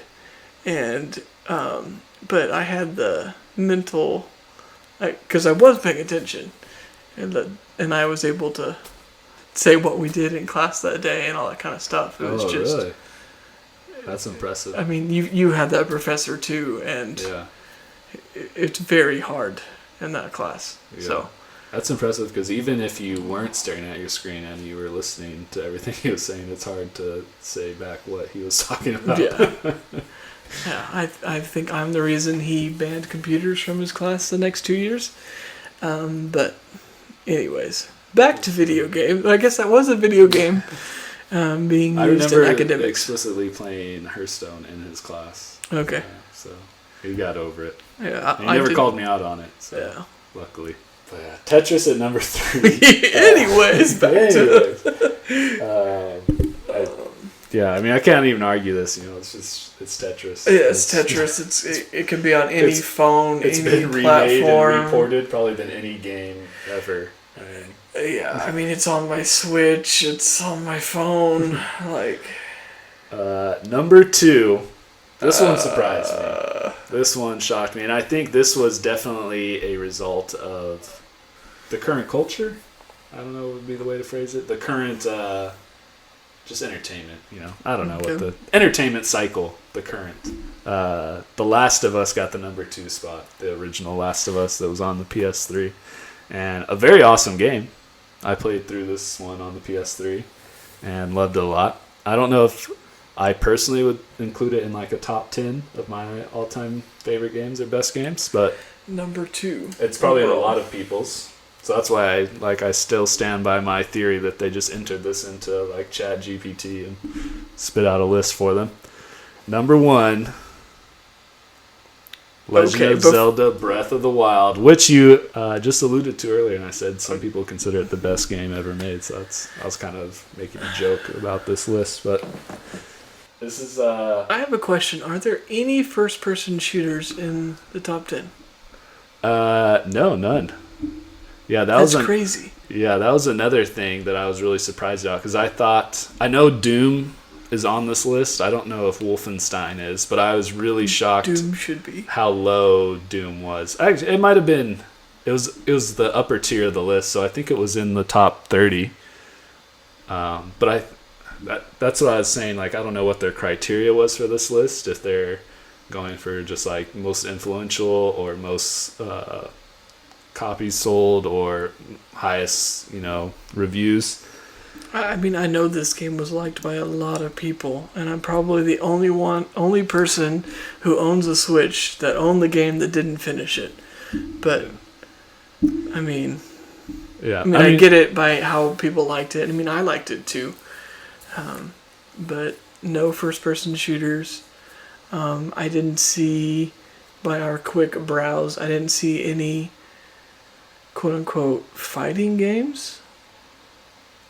Yeah, there was fighting games on here. Okay. I think Street Fighter 2 was kind of in the upper top 30 of the list. That's one of the ones I was looking for. But that was I think that might be the only one that I can remember. Like for me, like one of the Super Smash Brothers is gotta be in the top 10. Yeah, that's I can't remember if it was on there. I wish I didn't have to scroll through this article and could just look at a list of bulleted points. If you do Control F, can you... Yeah, I don't think Super Smash Bros. Made it on here. I don't think any Mortal Kombat game made it on this list. I don't believe any Tekken made it on this list. So I think that doesn't make sense. Those 3 fighting games should... Yeah. One of their should be somewhere on that list. The cult following that each one of those has. Yeah, but I could be wrong. Maybe I just skipped over it and missed it because this website is awful, full of ads, and this Chromebook I'm using to look through it is pretty slow. So you have the original Half-Life at number 52, and Half-Life 2 is number 10. It's a big jump for that game. Yeah, another thing that was super weird to me is I don't think was on this list was Grand Theft Auto 5. They had Grand Theft Auto 4 and 3 on here, but not Grand Theft Auto 5, which is still like the highest grossing game of all time. Very interesting metrics. Well, also, I thought of... They must have sent a... I made a mistake. Mind. Grand Theft Auto 5 was on there. Well, cut that. But it definitely should be higher. I mean, I think Grand Theft Auto 5 at 48 is pretty low for it. Grand Theft Auto 5, Fortnite should be way higher. Yeah. I think 2 games that aren't my style, but I get it. Yeah. Like I said, all these lists are super... A lot of people would put... subjective, but... That game... Oh, goodness, those next 2 should be way higher. God of War, the 2018... kind of revamp of the series at 47, and then Destiny 1 at 46. Yeah, I don't know, maybe a little bit higher. I'm okay with Destiny kind of in the middle of this list. This is a game I personally loved a lot, but I know it was not loved by everyone. I would place it higher in my own personal list. Yeah. Halo 3 at 45. I think Halo 1 was on this list at like 21. Okay. So Halo was up there. I really enjoyed Halo 1. Up there in the almost top 20. just missed out on it. That's where, I mean, for me, that's where Land Party came from. Yeah. Like, I had a good friend of mine that every year for his birthday we would, I don't know what the max amount of Xboxes you could connect together. That's probably more of a you question. But we actually had the wired hub, and we were all in a different room. We're part of the house, and I think you could do 4. I was thinking it was 16 people in the game. Yeah, I think 16. was what? Because I remember doing it for Halo 2. I never did it for Halo 1. Like, it just happened every year. The rest of the family found other places to stay. We played all night, and yeah, that's awesome. Those are good memories to have. I remember with Halo 2, the first time I did like a LAN party like that with it was actually with a church group, my Bible study in like junior high. We would do it. Like the guy who was running our Bible study would. We actually would go to our church because they had the big screens. And we'd go into the building. He'd set it up on there, and we'd play on the big screens. And yeah, we do 8 and 8 and then 16. Rated M for mature. Yeah, it's all good. It was a different time back then. People didn't care about ratings back then. Yeah, actually, they don't care now. Yeah, I think they cared more back then. Yeah, we cared more then. Like, I came from a very conservative family, and I remember my buddy's mom, like, completely almost BSing my mother, saying like, "Oh, it's about strategy and camaraderie. It's not about the gore or the killing." And then I go and play. It's like brutality. Yeah. But probably with my church group, it's called Halo, so it's probably easy to sneak past people. Well, didn't even research. Me and our group are gonna play Halo tonight, man. Nope. I don't even know where we're at on this list anymore. We're just scrolling right now. Yeah. I said I wasn't going to go through the whole thing, but I was curious because I forgot what some of the middle tiers were. Yeah, I don't think there's anything in like 30 to 10 that I thought was... There's Street Fighter 2 at 27. Yeah, I think that might have been the only fighting game. So no Super Smash Brothers, I think, made it on this list. Super surprising. BioShock at 23, that'd be a little bit higher on my list. So Doom was in the top 20, I think. I think we're getting close to where Doom was. Yep, there it is, number 19. So yeah, I think Doom should definitely be higher. At least Doom or the original Wolfenstein game. But I think, I don't know, I was going to say I think it's because it's an older title, like it hasn't aged well, but then they had the original Tetris on number 3. So, I don't know, this list is all over the place. Did you play Super Mario 64 as a kid? No. Super hard game. I'd love to replay it as an adult now. I played it a ton as a kid and would get like halfway through the game all the time. And then I never completed every level or completed the game. Skyrim at 16. I think it may be a tiny bit higher, but I guess it's hard. I feel like I'm saying that about every game. Should be a tiny bit higher. So Grand Theft Auto 5 was at 48, and Red Dead Redemption made it into number 2. I think part of the Red Dead 2 made it at 15. Yeah. I think part of the issue with this list too is like, well, with all of these lists is how you're just asking people's opinions on things and like collecting polls. And I know they asked a lot of people who work at like various gaming media outlets and that cover news and stuff like that. So I feel like this list, I don't know what the right term for it would be. Like, they are choosing games that I feel like they probably took everyone's games that they submitted, like probably asked them to submit a certain number of top favorite games, and they kind of collected and tallied votes. And I'm sure that's how they kind of made this list. And I'm sure like people, like when they think of titles like GTA 5 or Fortnite, they're like, oh, I'm not choosing that because that's like a game. Not even a kid's game, but that's a normie game. That's like what the casual gamer enjoys. And I'm a sophisticated video game critic, so I'm sophisticated. Red Dead Redemption should be at number 15. Only player. And Grand Theft Auto 5, the highest grossing game, should be somewhere in the middle of this list because it's. I will only play games on their original console. Yeah, and Super Mario World. I remember playing this as a kid a lot, so I'm happy with the 14 spot that it got. I shouldn't even say I'm happy. I'm not happy about really any of this list. I'm just giving my reaction to it. Disco Elysium was a surprising one. This is like a very niche, I feel like, RPG. So this goes along with what I was saying. I feel like video game critics or people that they asked, are choosing these not necessarily obscure games, because Disco Elysium is like a well-known game, but it's more of like someone who would appreciate video games would really enjoy that, but not the everyday consumer it's sort of like video the games. Academy Awards of movies. They're not necessarily the most popular, but they're what the Academy enjoys, or what their focus was that year. Yeah, that's what when the last episode that's not even out yet, that's not published, me and Jordan talked about the Academy Awards, and we talked about how some movies like Top Gun and stuff like that do really well at the box offices, they maybe get like some random award at the Academies. Like Top Gun got like best sound or something. It was like the highest grossing film of the year, but because critically it got like average reviews, or the people the bigs in Hollywood didn't really see the value in it. But that was one movie that I did not miss in theaters. Yeah, a lot of people. Yeah, so it's like those movies that do super well that aren't like kind of like the artsy or movies that they usually get Academy Awards for. They just get like some random award just to acknowledge them, but they don't get the best film, best actor, best picture awards.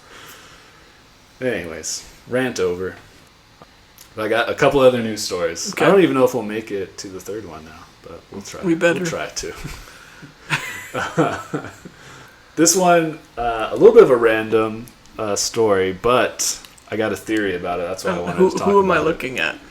Yeah, so you're looking at a picture right now of an up-and-coming rising actor, Nic Cage, is going to be making his first appearance in a video game. And not the video game that I ever thought he would be in. He's going to be appearing in Dead by Daylight, which I talked about this on the podcast with Jordan because he played a lot of Dead by Daylight. But yeah, it's kind of like a hide and seek or a monster game where a group of normal people are trying to outrun and outplay a monster that's hunting them. And he's going to appear in it. I'm guessing as just a playable character. I'm guessing he's not a monster that you play as to attack players. I mean, there was a movie that came out recently where Nic Cage is a vampire. Yeah, some people had some theories about that. They thought like, maybe he's going to appear as, was it Renfield was the name of that movie? Renfield, he's Dracula in the movie. That's right, yeah. He's playing as Dracula. And but I think he's just appearing as just regular Nic Cage in the game. But it hasn't been confirmed. But this is my theory because we also got a couple months ago an announcement that Blumhouse, which is a production company that makes a lot of scary movies, is making a Dead by Daylight movie. So a movie based off this video game, and now Nic Cage is going to be starring in the video game for the first time. So my theory is that Nic Cage is also going to be starring in the movie, but they haven't released like a cast list or anything like that. It's still like very early. They just kind of announced that they're working on it, and we don't really have any other information on it. But I think this confirmed Nic Cage is going to be in the Dead by Daylight movie, which it's impressive how many IPs that game has gotten, because they use a lot of movie characters like Jason and Freddy Krueger and all these other movie characters and Saw, and it's almost like getting not quite to the level of like Fortnite and their IPs that they're able to use and spend money on, but Dead by Daylight must have a lot of money to be able to get someone like Nic Cage to be in their game. I know he gets we kind of joke a lot about Nic Cage and taking roles, and that he'll take any role, but I like Nic Cage. I think he's a great actor, and if he is in the Dead by Daylight movie, it makes me just a little bit more interested in watching it. So if they do get him for it, I think that'll be a good pick. But anyways, that's just my theory for I wish the likeness was a little bit stronger. Yeah, it was. He is a little interesting. I mean, the game isn't known for having like hyper realistic graphics. But yeah, there's some interesting feature choices. I feel like I don't think Nic Cage's nose is that big. Mm-mm. Like they made his nose like abnormally big. So his nose is almost wider than his mouth in this shot they have. And his ears are kind of big too. But I can't even think of what Nic Cage's ears look like. Do you feel like this is trying to taking actors and putting them in games and sort of like I guess John Wick and Fortnite or Cyberpunk and same guy. And John Wick. Yeah. But it's not John Wick. But I'm just trying to put a familiar face that they associate with. Yeah. I don't know. I mean, I feel like with Cyberpunk, it really fit the aesthetic of the game a lot. And I think Keanu Reeves was into it. I don't think he was just like doing it just for like money or anything like that. I think he just thought it was cool to be in a video game. I think he just thought it was cool, and I think he liked the story and the world of like Cyberpunk, very Matrixy, and I feel like the feel of the game, and so I think he was into that. And I don't know. I mean, maybe Nic Cage is into Dead by Daylight. Who knows? He does horror movies. I mean, they're not like his main, I feel like, type of movie that he does, but he has done some before, so he might be into it. I think even if the Dead by Daylight movie ends up like not being very good, if it just has Nicolas Cage in it, that'll up the viewership a little bit of it. Even if it's a bad movie, like Nicolas Cage has been in so many bad movies that he's almost known for it. Yeah, almost known for it. But have you ever seen him with a full beard? I think so. I think he's had movies. I know one movie that comes to mind where he had a beard was like that medieval movie he was in, like Season of the Witch or something. It was like maybe during like the Black Plague or something. He was like a knight. Yeah, not his finest work. I don't think it was a very highly reviewed movie. But I just think he had like long hair, and I think he had a beard in that movie. But yeah, he's like apparently he's gonna have a full beard in Dead by Daylight. He's a little bit young looking in this Dead by Daylight trailer they have of him.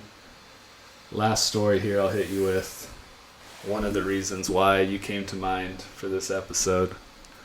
It's been a tragic month for Overwatch.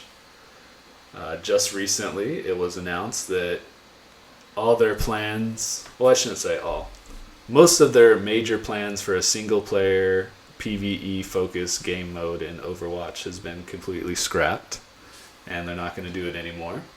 Super crazy to me on a lot of reasons, on a lot of levels, because the whole premise from why they switched Overwatch to Overwatch 2 and making it free to play was they were going to kind of revamp the PvE and kind of create this whole standalone PvE game mode. And so now to say they're not doing that at all just seems like there was no point in switching it to Overwatch 2 in the first place, other than to make it free to play, which they could have done without calling it Overwatch 2. So, super crazy to me. Are you still playing Overwatch at all? So this is one of those games that will still turn on and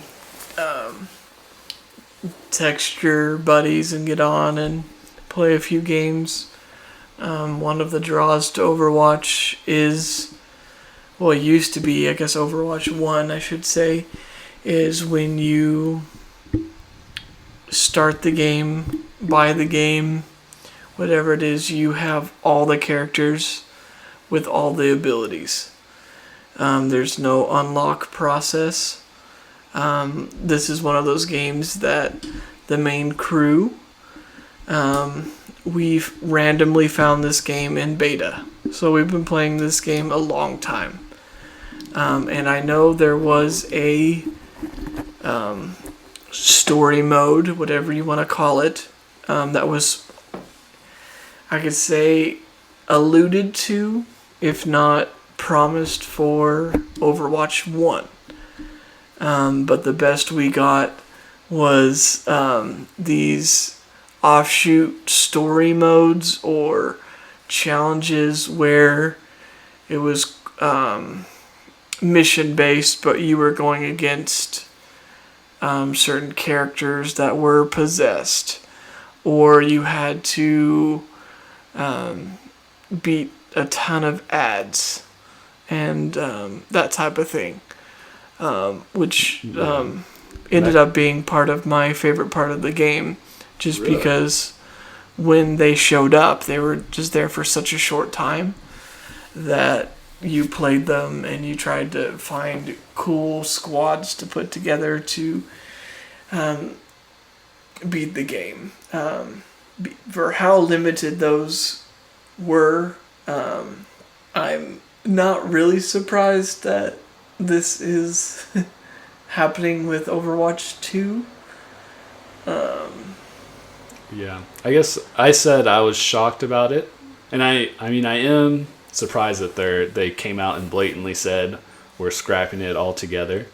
But I mean, I didn't think when they announced that they're making Overwatch 2, and it was just going to be, kind of porting Overwatch 1 over, I didn't think, oh, this is because they have a lot of cool ideas that they want to create in a new game. I believe like, oh, they want to hop on this free-to-play kind of monetization kind of format for their game, and this is how they're doing it, which, I hate battle passes and that kind of form of monetization, but I don't buy it, and I still play the game.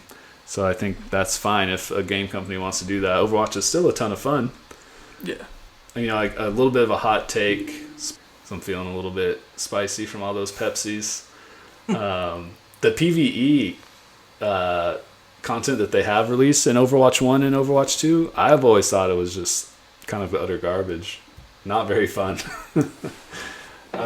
It's always, it's like fun for maybe like 10 minutes. Like one playthrough is enough I needed for kind of each thing. Like the Junkertown stuff, and even the latest one they just did, what was it? Can't remember the name of it now. Something Watch. I'll have to go back and try and look at it again.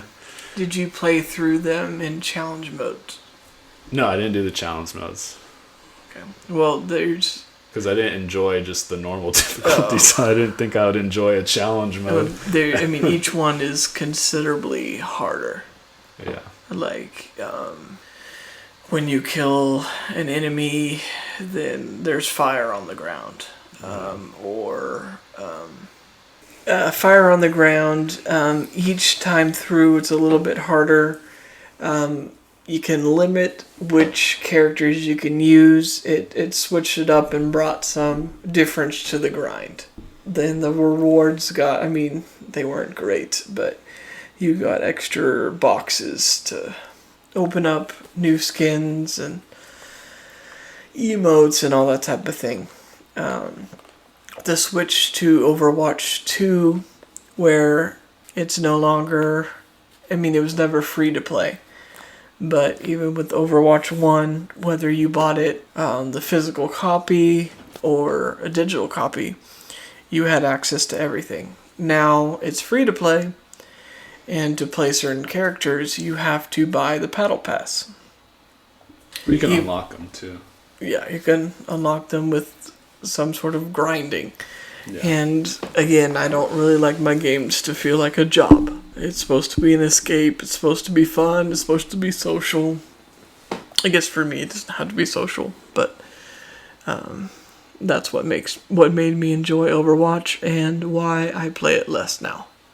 Yeah, I think with the Battle Pass system, I don't know. This is gonna be another unpopular opinion. I think the loot boxes were better than the Battle Pass. Yes. And I know most people will say, well, now you can, pay and you can get the premium rewards, and like there's really cool stuff in the premium rewards, but I feel like with battle passes, and this is in any game, not just Overwatch, but when you have these battle passes, all the players who like playing the game or are serious about it will grind these battle passes out, and they all unlock the same skins, and now everyone who does that battle pass has that same skin. I feel like it takes away some of like the coolness to skins.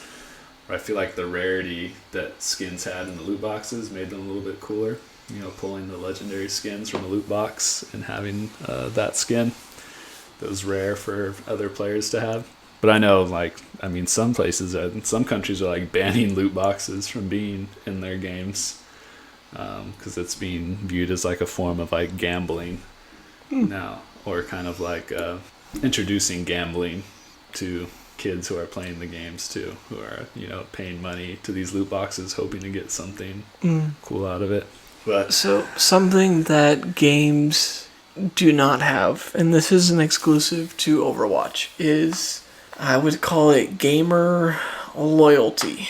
So let's say a certain skin that I put hours and hours to either try and open or use the credits to purchase without even spending money, because I had to play during this time to this time, whether it be anniversary or summer games, which was around the Olympics, to get that specific skin. Mm-hmm. Someone who came in today with gift card can buy the same skin in a package, and they call it a anniversary pack or a something like that. So there's no benefit to being a call it a year one player or a beta player. Even at that point, there's no benefit be a beta. to there's no, I guess, by sticking it around. I didn't get. I mean, it would have been awesome to say if you had downloaded at any point, if you had played Overwatch 1, you get one free battle pass redeemable whenever. I feel like that would have been a great little gift to all of these players that have been playing this game, who are actually competing in this game. We have Overwatch League. It even has broken into esports into high schools. But instead, it's like, oh, thanks for playing all those years. Now pay us money so you can play the new character. Yeah. Or grind the challenges out to unlock them. Yeah. I get what you're saying about the gamer loyalty. I kind of hate that, though, to be honest. I hate the time-specific stuff in games. And that's why I hate battle passes in general, because I hate feeling, like you were saying, you hate for the game to feel like a chore, and I feel like battle passes create that in games where it feels like you have to play, especially if you pay money for a battle pass. You feel like you have to play it to get the most value out of it. And so that, I always hate that. Not that I don't, wouldn't buy a skin for a character, just because it was part of a limited time event either. But that stuff just in general doesn't really appeal to me, like the cosmetic side of things. And most of the things were cosmetic, but it was something to say to almost like flex. Like, I've been playing this game for 10 years. No, I get that. So that's the only reason why. I feel that way. Because we've had this conversation with that game as well, where there was a specific skin or specific legendary or exotic weapon. Now all you need is the blueprint or whatever they call it in Destiny and an exotic shard. And you can make any weapon you can have previously had or haven't had in some cases. Yeah. Yeah, Destiny 1, the original, was real brutal with that stuff too. There was a lot of content that I didn't get access to for a long time. But what was interesting about this announcement from Overwatch 2 is, so they came out and said, hey, we're scraping the PvE story that we had planned, and then all the stuff we kind of talked about that was the point of Overwatch 2, like the story missions with hero skill trees that would change some of the heroes' abilities and stuff, and you'd be able to kind of modify those in the story missions, which everyone was like super hyped for that was into Overwatch. They just decided to get rid of it. Then, they received a lot of backlash for that from the community, at least in like the online niche community. So like if you go on to I've been playing Overwatch competitive for the last couple months, so I've been going on to the subreddits of Overwatch and things like that, and so they were obviously very upset. But that's kind of like a hardcore kind of community of Overwatch players. But the Overwatch player base is shrinking quite a bit, so they're already on the decline for a while now. So they really that was a pretty massive blow to come out and scrape all that content out. What was interesting in their response to that is then they released, I think it was another article, or maybe it was a forum post on their official website. But this guy came out and said, gave all the reasons why they decided to scrape the idea, and I can't remember his name. Oh, Aaron Keller, so the game director. He came out with this response to the backlash and gave kind of a whole spiel of the history of Overwatch and why it was decided to switch from Overwatch 1 to Overwatch 2, and then why it was ultimately decided to cut that PvE content. And his response was super interesting. I mean, I don't think interesting is even the right word. His response was kind of silly. So he gave this kind of overview of Overwatch and gave the whole spiel on the history and said Overwatch, the original concept for it was an MMO first-person shooter game.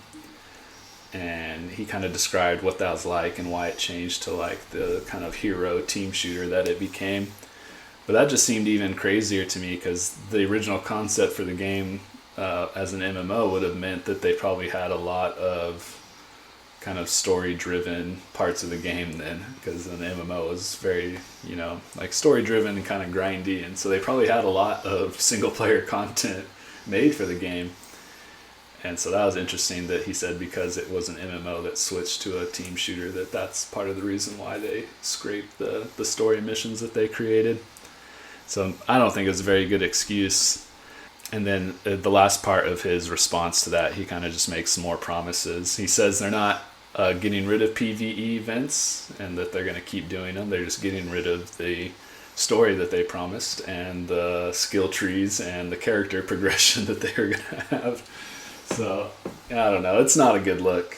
And Blizzard hasn't been getting a lot of good looks lately. I mean, they had like some sexual harassment case going on not that long ago, less than a year ago, I think, for some hostile work environments. And, they had the Diablo Immortal kind of scandal. I don't know if you followed up with that. But had some pretty like atrocious monetization in that game on iPhone and Android. I don't know what's really going to happen with Overwatch. I feel like some of the hardcore community is thinking about like just not returning to the game. And I thought that was interesting because Overwatch doesn't really have any competitors in their genre of game.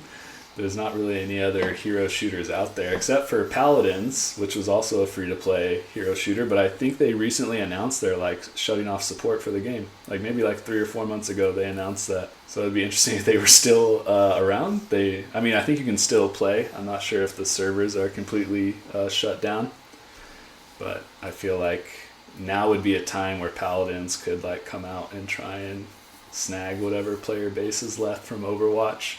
And for me personally, I mean the PvE content I don't even care about. So when he said there's more PvE content on the way, I didn't really care. I'm sure it would be just kind of as lousy as those ones they've already put in the game. And I thought, I was really interested in the skill trees because I thought that would be fun. Like, I think that would be worth playing some like single player co-op PvE events if you could kind of play with the heroes and change some of their abilities and do different things that we haven't done before. So that would have been really cool. So I probably would have been interested in the PvE then. As far as playing Overwatch, after I finish Redfall, usually then until the next release, I kind of bounce around to some of the online games I have, like Overwatch and Halo and Rocket League. And Overwatch is still a great game.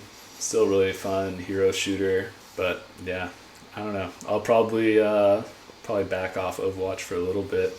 But not necessarily because of Blizzard's taking out this PvE, but just because I don't know if I think I'm just going through a phase of it right now of playing Overwatch.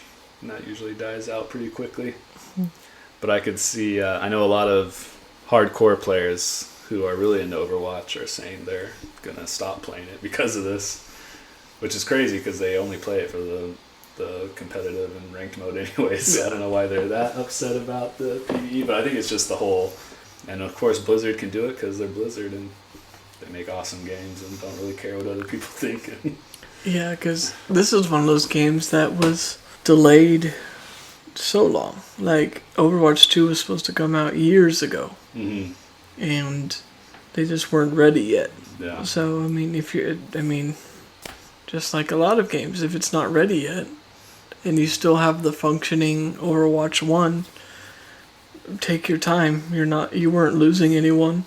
I feel like it's less popular now than it was when it was just Overwatch 1. Like, I feel like they could have just made Overwatch 1 free to play and then just kept working on Overwatch 2 and then released it. They could have released it, I feel like, as a full-priced title, and they would have made a profit on just selling copies of Overwatch 2. Yeah. And so, but right now in gaming, like, a lot of companies are just kind of chasing the trend, so they're chasing the free-to-play battle pass monetization of games. Yeah. And I don't think it's working out too well for them. But Diablo 4 comes out in June, and everyone will forget about all the problems of Overwatch. I just thought the story was really crazy just because Overwatch, the whole reason to switch into Overwatch 2 was the story mode, and to just come out and say we're actually not going to do that anymore and just focus on battle passes and PvE. Just events. focus on making money. Yeah. Classic Blizzard, though. I mean, that's kind of their whole MO. I mean, that's why we're not playing Hearthstone anymore. We couldn't keep up with the purchase of packs and couldn't get enough gold saved anymore.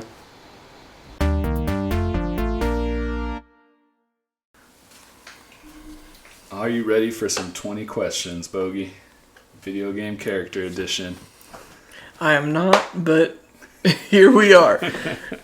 So this section, 20 questions, video game character edition, is where I pick out a video game character and the guest has 20 questions, yes or no questions to ask me, and I'll answer them to the best of my ability and then make a guess on who you think that video game character is.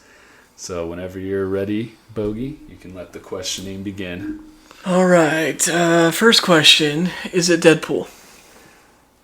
No. Okay, I just had to try. That would have been impressive. Yeah, I thought maybe you might throw that one in there just to throw me off.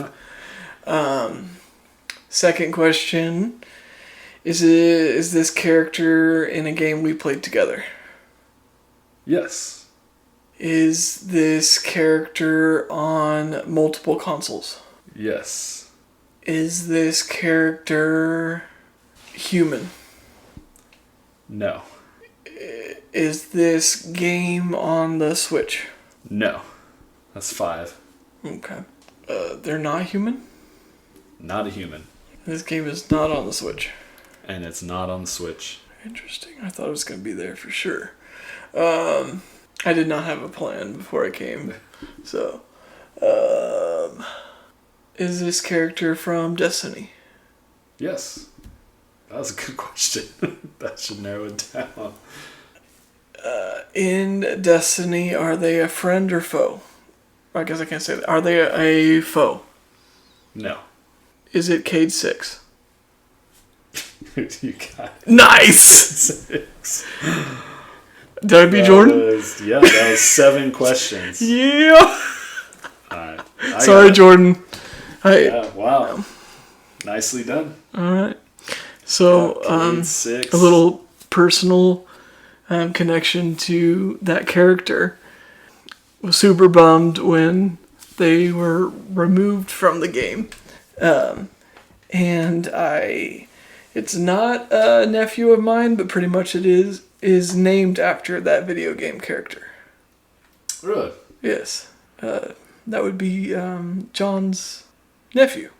His name to Cade. With a K, though. Oh, okay. It's a cool name. I like It is.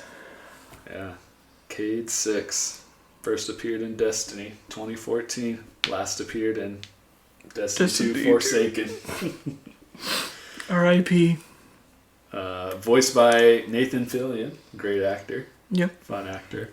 I didn't know this, but it says here he's Nolan North is listed as the voice actor in Forsaken. So Nathan Fillion wasn't voice acting him in Forsaken, I guess. Is that why he got killed off? That's probably why. I probably was no longer going to use him. He wanted to work on his TV shows like Rookie and, I don't know, not Firefly. Yeah. Dang.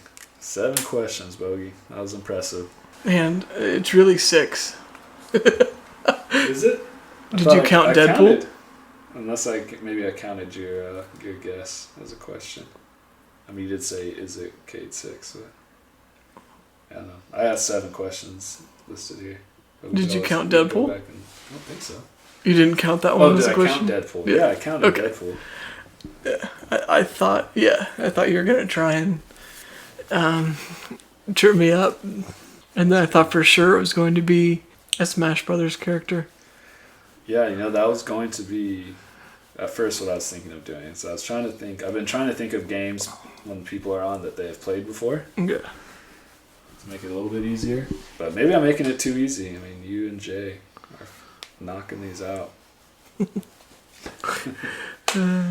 I'm surprised. I thought I would get to 20 and be like, oh yeah. Yeah, that Destiny question, that was a game changer. Well, a game changer is... no, a game changer was playing it together. Oh, yeah. Because we played a lot of games in common, but playing them actually together really narrows it down. Yeah. Yeah, it really probably took it down to like 5 games Yeah. to think of. Yeah, friend or foe, because I would have a hard time remembering all of the bosses we killed in Destiny. Oh, yeah. Dude, I'm honestly drawing a blank right now on some of them. Oryx. Yeah, I was thinking of Should have them. picked Oryx Yeah. as my character. I can't remember the Vault of Glasses boss. I never did that one with you guys. Yeah, you did. Nuh-uh. You sure? Yeah, that was we Someone will tell me. Someone will message me when they listen to this what his name is. I can't think of it off the top of my head now. I mean, we might have, but I can't remember it. So I am out of 4 episodes, am I the current leader in 20 questions? On questions asked, you are the leader. Nice. Because, Dylan had 20, and then Jay just had 13. Nice. But Jay's leading in wins, because Jay's 2-0. Because he did it twice. And I feel like now that I got it in 7, you're going to make it 100 times harder. Oh, yeah, for sure. If I ever get invited back again. It's going to be the most obscure character you ever... Probably won't even be a game you've played before. That could be... Well... thank you, Dylan, for giving me some ideas how to ask the questions. Yeah, Dylan, he struggled. I tried to stay away from colors. Yeah. Well, any shout outs you want to give at the end here? Shout out to the old Fireside crew for Hearthstone. Yeah. All those times in the SEC lounge, sitting in those chairs on our computers. Yeah, the OG Fireside gathering spot. It's supposed to be a bunch of jocks, but we all knew better. Yeah. I remember our coach got mad at us for playing it too much at a tournament. Yep. Too much Hearthstone. Thought that's why we were losing.